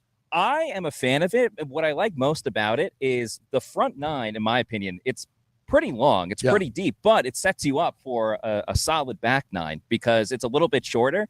And typically, I wear down once the round keeps going on, especially in this Florida weather. But because you're swinging away and maybe gripping a little bit harder on the front nine, because the back nine's a little bit shorter, I feel like I play better on the back. They got a couple of holes right on the water there too. Yeah, that too. I feel like I'm in like Seattle or the Pacific Northwest on highly the underrated 14, course 15. and very affordable, by the way. And they now have the Top Tracer out here. We got to get you guys out there. We're going to do a little event out there, so you can play like Pebble Beach. Yeah, and you do, and it tracks your ball, and it's freaking fun. St. Andrews, whatever great course you want to play, they got about 20, 25 in the computer there. So instead of hitting into a net like you would a regular simulator, you're hitting it into the driving range. So it's cool. Yeah, it sounds amazing. Super fun. Go out and try Rogers Park. All right. So what did you see last half hour of camp? I missed that part. They go a little bit more 11 on 11. What'd you see? Yeah, so it's always fun when they do the 11 on 11, getting some good on good when you have the top corners and safeties going up against the top receivers in this case, even though Mike Evans didn't play a ton. He did practice, but didn't go too much. There was a lot of Trey Palmer, obviously, and Jalen McMillan. Some good back and forth. I wouldn't say it was the most high profile of practices that we've seen so far. Defensively, Jamel Dean got an interception. Don't make a scene. It's just Dean, as he likes to say. That's important because, as Todd Bowles said a couple of days ago, when Dean got his first interception of training camp, we're going to have to drug test him after. So Dean, we spoke to him after, and he was kind of joking about how he can never get the approval of Todd Bowles. He's still working on that. But Dean holding on to the football is gigantic because he hasn't had an interception in 2 seasons, and famously he had 2 against Jameis Winston in week 2 against the Saints. So Dean holding on to the football was great. The tight ends as well. Explain the catch to me, because the first one he had was kind of a bobbled ball, popped up in the air, fell in his lap. You better freaking catch that one. Yeah. What was this one like? So Baker was admittedly taking a little bit of a risk trying to throw it over the middle. And from what I recall, it looked like the Bucs were actually in zone defense. So Dean had to kind of read and react, and he kind of ran into the middle, caught it in stride, and started heading the other way. I wouldn't classify it as a pick six. I'm sure one of the O linemen that were further back may have been able to kind of cut him off even with the speed. But overall, it was a nice athletic play. Yeah, and listen, Jamel's usually in good phase. He's usually does most of the great work of a corner, but at some point you got to catch the ball. Yeah. You got to catch the ball. You got to make the play. And hopefully this is a little bit of a confidence booster, because that can get in your head. It can get in your head when that ball's coming your. I remember asking him, was it last year, maybe 2 years ago? When was his last interception? 2 seasons ago. Yeah, so he had one. He had a big one in the end zone. And I remember asking him about that. I'm like, what were you thinking when the ball's coming your way? He's like, catch it. Catch. But it can get in your head. Yeah, because it can really get I would in your imagine head. too, because that playoff game against the Detroit Lions, that first drive, he should have had that interception in the end zone. And I bet, because the ball went right to him, I'm sure it was slow-mo looking like a beach ball. Like, oh my God, I have to catch this football now. That's what you're thinking. Yeah, and he didn't. It's almost like the easier ones, it's more pressure because it's like you should have this. You just have to react. You're not thinking. Exactly. Yeah, You're not thinking, and you're just making plays. And I think for Jamel Dean, that's kind of big for him because he has everything else. He's lanky, which Todd Bowles loves as a corner. Yeah. He has speed. And you know what? I think he probably saw what happened to Carlton Davis and could think, that might be me after this season if he doesn't really get it done production-wise. So, hopefully big things are ahead for Jamel Dean because the Bucs are going to need him. Ben Bredesen talked as well, the now probably starting left guard who came over from the Giants, I believe. The Giants, Yes. yeah. I think he's looked good. I think he's a pretty average guard.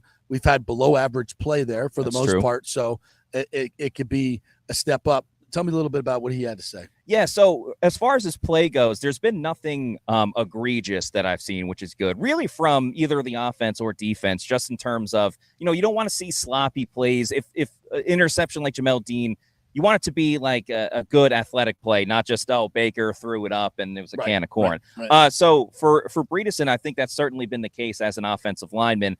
Really, the big question is going to be, is he an upgrade over Matt Filer and Aaron Stinney, who were here last season? Jesus, now, you're an upgrade over Matt Filer. yeah, Come on, upgrade in Matt's, yes, for of sure. course. Yeah, absolutely. But yeah, in terms of him speaking to the media after, he talked a lot about just the camaraderie of this offensive line, which has helped so much with the communication. Because when you think about it, and we saw it yesterday with Tristan Wirfs getting the big extension, all of his teammates that were there with him in the press conference after. I mean, he's best friends with Luke Gedeke. He has a very close relationship with Robert Hainsey and Justin School. So Bredesen's coming into an offensive line room that are all boys. Like, they're all like great friends. So he said the chemistry has been so great right out of the gates. Like, they're hanging out once practice is done. You think you'd be sick of like being around your teammates after a while. He's like, no, we're going into everybody's room right after.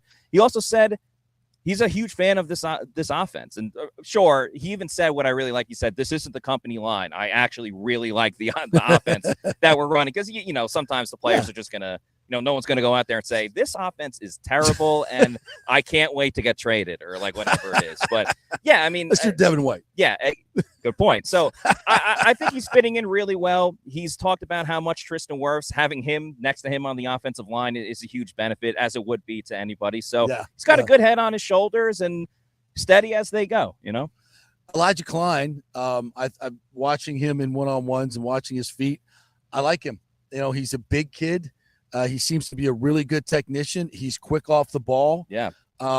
I think now you got a little bit of depth issues now with Suo-Opeta going down with the ACL, but that puts Elijah Klein, I think maybe if he was a practice squad, maybe now he's probably going to make the team if he can continue to play like he's playing. I think I asked Bowles about him the other day, and I think they're very confident in his abilities. I'm very excited to continue to watch Elijah Klein because the whole write-up on him coming out of college is that he is a hard-nosed run blocker because UTEP, that's really all they did was run the football. But so far, talking to guys like Graham Barton and Cody Mauk, they've really complimented on him about what he's been able to do as a pass blocker. And I think, like you said, the fundamentals, getting down the traits and the handwork and the footwork has really been a big benefit for him so far. So, unfortunately, you never want to see injuries like what happened to Suo-Opeta. But one of the first thoughts that I had after was, wow, this is a big chance for Elijah Klein to maybe not necessarily crack the starting lineup, but to solidify himself as like a really good depth piece on that offensive line. And then another thing of note with the O-line, Brandon Walton the other night at night practice got some reps in at left guard, probably because obviously Suo-Opeta got injured, but he's another name to watch as we move forward in training camp. Big kid. Has some starting experience, not a ton, of course, but started a little bit and played 4 games last year. He looks more like a guard than a tackle anyway, I think. Yeah, so we'll see if he can be but they've got some depth on that offensive line. They do. Think, and nobody has depth on an offensive line in this league. So I think if you can have it, they've got some right there. You mentioned Devin Culp. While I was out there, he had a couple of plays, and I can't remember him dropping a pass in 11-on-11 all camp. Otten has and other guys have, but I can't remember him. He's smooth. I like what I see at him, and we have to kind of understand, and I'd love to get your opinion on this. Yeah. These are different types of tight ends. You know, the inline tight ends, the Gronks that we used to have, and even to some degree, Keefe, who I don't think is going to make this team because this is a different type of tight end. They're going to be split out more, maybe, kind of off the line, not in line, asking them to drive defensive ends off the. They have to block. Yeah. But we're not talking about guys that we need 260-pound, 70-pound guys that need to be in line blocking off the line. So this is a different type, and I think Devin Culp kind of fits it. Athletic, catches the ball very naturally. I think he's got a good shot to make this team as a 7th-round pick. Yeah, which is crazy to say, right? Because that does not happen all the time. And I think the benefit of this offense, and it will be a benefit to Devin Culp and even Payne Durham, is that there's not as much reliance on the tight end in terms of just having several tight ends on the field. That was the name of the offense last year. They would do a lot of 2 tight end sets. And obviously Cade Otton wasn't even the third. He was borderline 4th option in the Bucs offense last year. He may be that this season as well, but when you're only playing 1 tight end and you have 3 wide receivers, and obviously we've seen the emergence of Jalen McMillan, they're not going to ask too much of the tight end. So if you're going to say for Devin Culp, what's kind of the thing you're worried about with him, it is that blocking, because he does have the speed, but he's not exactly, gigantic, and he certainly needs to put on weight and strength for next season. And obviously we don't want to jump too far ahead. But what is going to be required of him in this offense is really more of a receiver and not having to do a lot of the inline blocking. So he came to the right place with the Buccaneers, and it'll be very interesting. You mentioned Keefe, because you're going to have more receiving tight ends and not necessarily blocking guys. I think the Bucs are probably going to have a guy like Justin School, an offensive tackle, who was starting when Tristan Wirfs was still waiting for his contract to be done. He's going to be more of the swing tight end instead of just actually an extra tackle. Instead of just asking another tight end to do it. So when you're looking at roster configuration, and Bowles kind of mentioned it today, it's about what we need, not necessarily like who's the best player or whatever the case may be. I could see a scenario where the Bucs only hold on to 3 tight ends, and it's Cade Otton, Payne Durham, and then Devin Culp, with Keefe probably either not being on the team or being on the practice squad, just based on the needs of the Bucs offense. I would agree with that. Matty Matera from Pewter Report joining us here. What else has caught your eye over this first week and a half? So, not trying to be a little too negative right now, but obviously outside linebacker becomes more of a concern with the injury to Yaya Diaby yesterday. But I haven't overly been impressed with Marquise Watts and Jose Ramirez, 2 guys that are really trying to crack this roster. Marquise Watts had some opportunities last season, a big game against the Titans. But let's remember, Watts was an undrafted free agent Jose Ramirez was drafted by the Buccaneers. He was a sixth-round pick. Sixth-round pick. Yeah, but only made the practice squad out of camp. They're not big guys. They're not big. Watts looks like a He's physical jacked. specimen. Yeah, he's jacked, but he's not 6'5", Yes. long arms, Exactly. edge rusher type. So, there's a big opportunity with these guys because, you got Joe Tryanchenko and Anthony Nelson, and Chris Braswell becomes that much more important. But this was a great opportunity for Watts and Ramirez specifically to move up on the depth chart. And, they haven't been terrible by any means, but I'm just... They haven't flashed. They haven't flashed. I'm just looking to see a little bit more from those two guys with a position that is of super importance to the Bucs this year. Well, I have my garnet and gold glasses on when I'm watching Kalen DeLoach. Yes. And by my count, I've seen 3 sacks in the last couple of days. I don't know how you guys count. They're hard to tell, right? Yeah. Because they blow the whistle. Would he have hit him? Would he have not? Yeah. But I think he's starting to flash in the last couple of days. Your thoughts? I would absolutely agree. I think starting out of the gate, again, not bad, but just not super noticeable the way that Servase Dennis was, who had an interception a couple of days ago. He didn't practice today. The way that, KJ Brett obviously was going to be in a starting role, but the way he's just kind of emerged onto the scene as this trash talker and vocal leader of the team.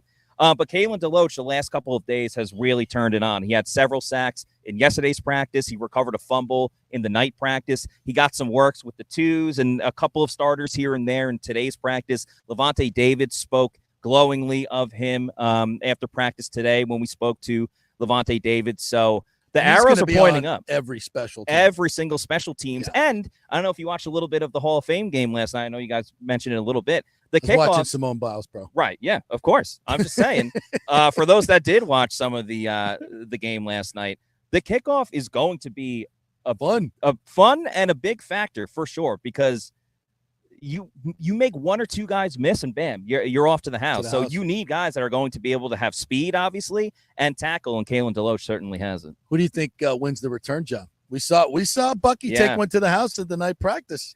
Yeah. And that's hard to tell, too. So right now in the running, it's interesting because you got Bucky. I really like Cameron Johnson. He hasn't practiced the last 2 days, but the undrafted free agent, number 9. You had Trey Palmer in there as well.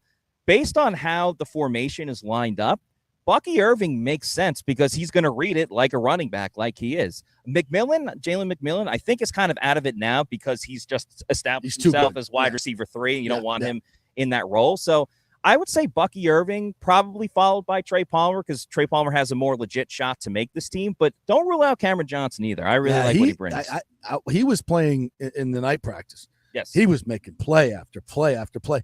And where's number 9? And the way he runs, I'm going to say it, he just reminds me of Peter Warwick. Okay. The way that he runs, his gait, the way he catches the ball, the way that he moves, it's just, I don't know. And maybe it's just the number.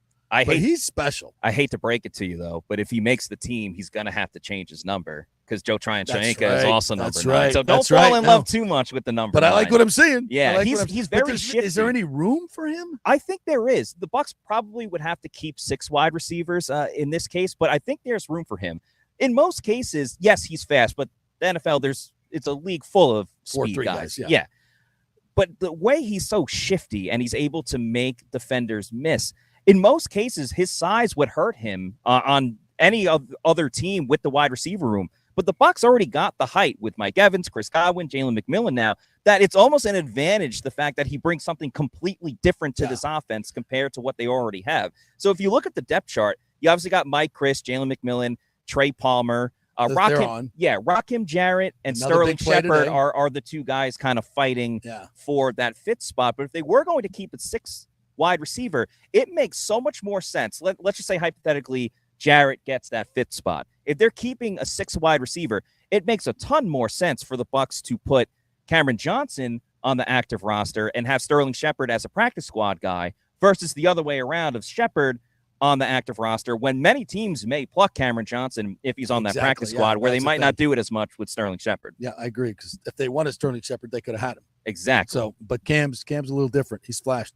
All right, partner, promote all the great stuff going on at Pewter Report. You guys got podcasts every day. We do, yeah. 6 a day. Yeah, we'll have the Camp Insider coming up soon. We got the Pewter Report podcast today at 4:00. Going to talk a little bit more about the rookies and, of course, what happened in today's practice. So follow us on Pewter Report TV, for our YouTube channel, and you can follow me at Matty4_Matera on X and all that fun stuff. Thank you, brother. Thank Appreciate you. it. Great job, as always. Thanks for having me. Matera, Pewter Report. All right, our last break. We'll come back on the other side, clean things up here, and any comments, we'll get to your comments as well as we wrap up here at the JP Peterson Show, live from Buccaneers camp.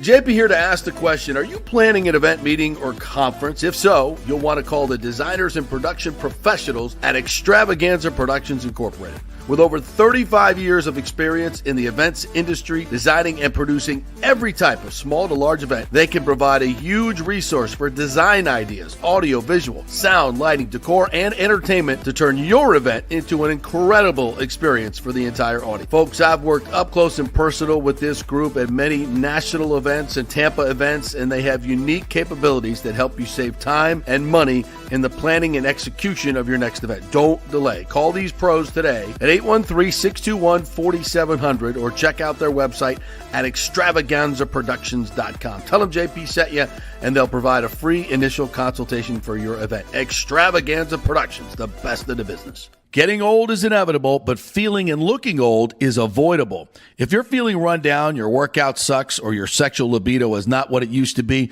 check out Bay Area Modern Medical Center.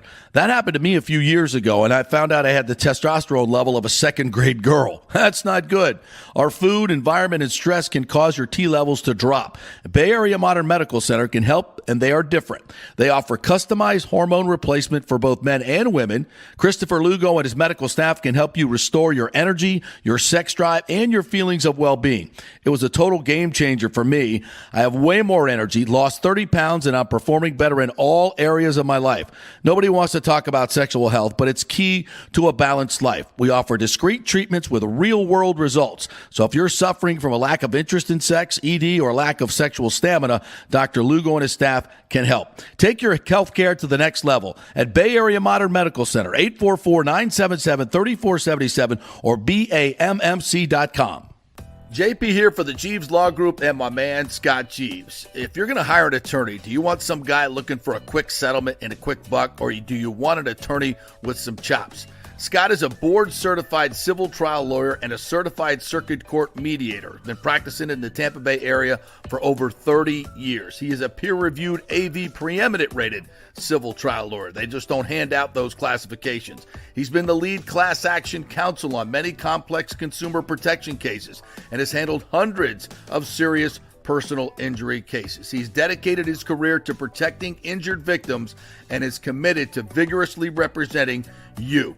We're local, we're trusted, and we get results. Personal injury and personal attention. Call for a free case evaluation. That's 888-9-JEEVES. That's 888-9-JEEVES. The Jeeves Law Group.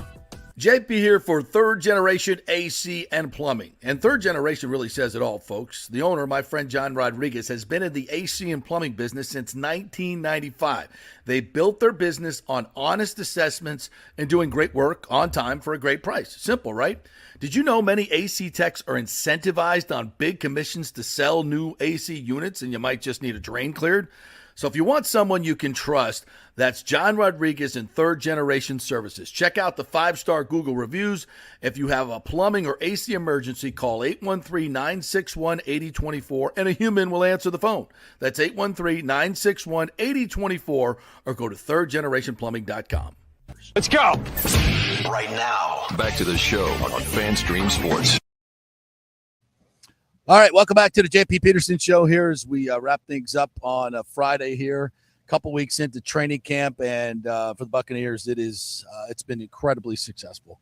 A couple injuries of note, but again, all across the league, including Justin Herbert, there are issues everywhere. So it's football; it's going to happen. But for the Bucs, I think so far, a couple weeks in, we're doing all right. DeAndre Hopkins too, 4 to 6 weeks. Right. So I mean, getting up there in age, big time new contract. That's the reason why, and that's why going back to Mike Evans, a lot of people said, well, it doesn't necessarily look good. Knock on wood, Evans has been able to stay relatively healthy. So Hopkins hurt. I mean, it's a part of the game. It's the NFL, not for long. So part of it. All right, want to get to this Rays sale deal. There were it was a report in the New York Post a couple days ago. We had the author on yesterday. I thought it was a very interesting discussion. If you want to see that, it's in the 10:30 segment of yesterday's show from the New York Post. And it actually came up at City Hall on Thursday, according to John Romano in his column.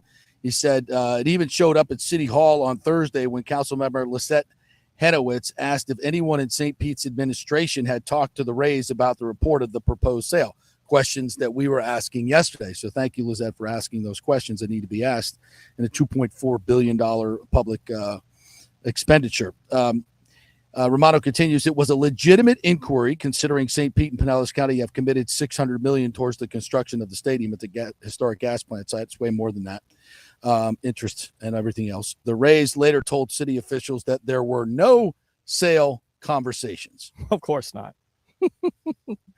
So the New York Post was completely wrong on this, according to the Rays, who would not comment on the story. The reporter contacted the Rays. They said they did not want to comment on the story, yay or nay. Totally understand that, but they didn't. They could have said no. There were no sale, but the reporter spoke directly to two people that were involved in the sales negotiations. I've spoken in person to one as well. And I vetted him, and his story completely checks out. That he is still interested in buying the Rays. Not saying that the Rays are currently negotiating with him. I'm not reporting that. Do I feel that they are? Yes, according to what he told me. Yes. So be that as it may, to claim that there were no sales discussions, I think is there's been multiple reports on that. So I don't think that's true. I don't think that's true. But whatever. And here I'll say it again. I am 1,000% hopeful that this St. Pete deal works out tremendously well, the stadium is full and all the jobs are filled. Everything goes the way it's supposed to. That's great for St. Pete. That's great for the Rays. It's not great for Rays fans who still won't be able to get there during the week.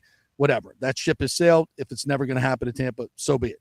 I hope that all of it goes well. I really, really do. Do I think it will? No, I don't. But I pray that it will, because that's what's best for St. Pete. Later on in the column, let me read gotta get to the end of this. I'm going to laugh because I heard this and I can't believe Romano actually said this in his words. Listen, John's a fine columnist. He's entitled to his opinion. Sure. I see him out here all the time. Sure. Doesn't necessarily talk to me, but that's okay. And you put out a column, people are going to, talk about it. They agree, they'll disagree. It's part of the business. He said, whatever success the Rays have had on the field coincides with Sternberg's arrival. That's true. Could he decide to cash in on his investment and ride off into the sunset someday? Sure, that's possible. It would also be regrettable. John, I think you're probably solo on that, bro. Except for maybe a few people that work with Stu. Right. I think the new ownership would be universally welcomed here by the fans. I don't think it would be regrettable at all. So check social media, check Facebook, check Twitter, check the hatred for Rays fans for ownership. And the column, and it's a great read, so go read it. Sure. Is basically saying that he doesn't believe that there were sale talks. The Rays say there weren't sale talks, that everything's honky dory, rainbows and lollipops and unicorns. No. Not so much. Yeah. So look. Does it matter? Well, yeah, I think it does matter if you're talking to a Tampa-based group that doesn't want to build in St. Pete while telling people in St. Pete you're here to stay. I think that's an issue, especially moving forward with a $6.5 billion project. Your portion of it is essentially costing you $2.4 billion of public money. I think the scrutiny is more than warranted, as John admitted in the piece. So, but I don't think necessarily the answers were as candid as they could be, but we'll see. Long way to go in this process.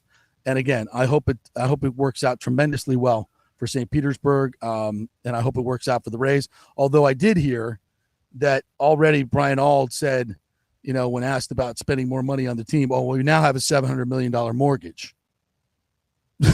Well, wait a minute. We were told all the way during this thing that this is going to give you money, and it's one of the reasons that the city council should vote for it. It's going to give you more money that you can put back into the team.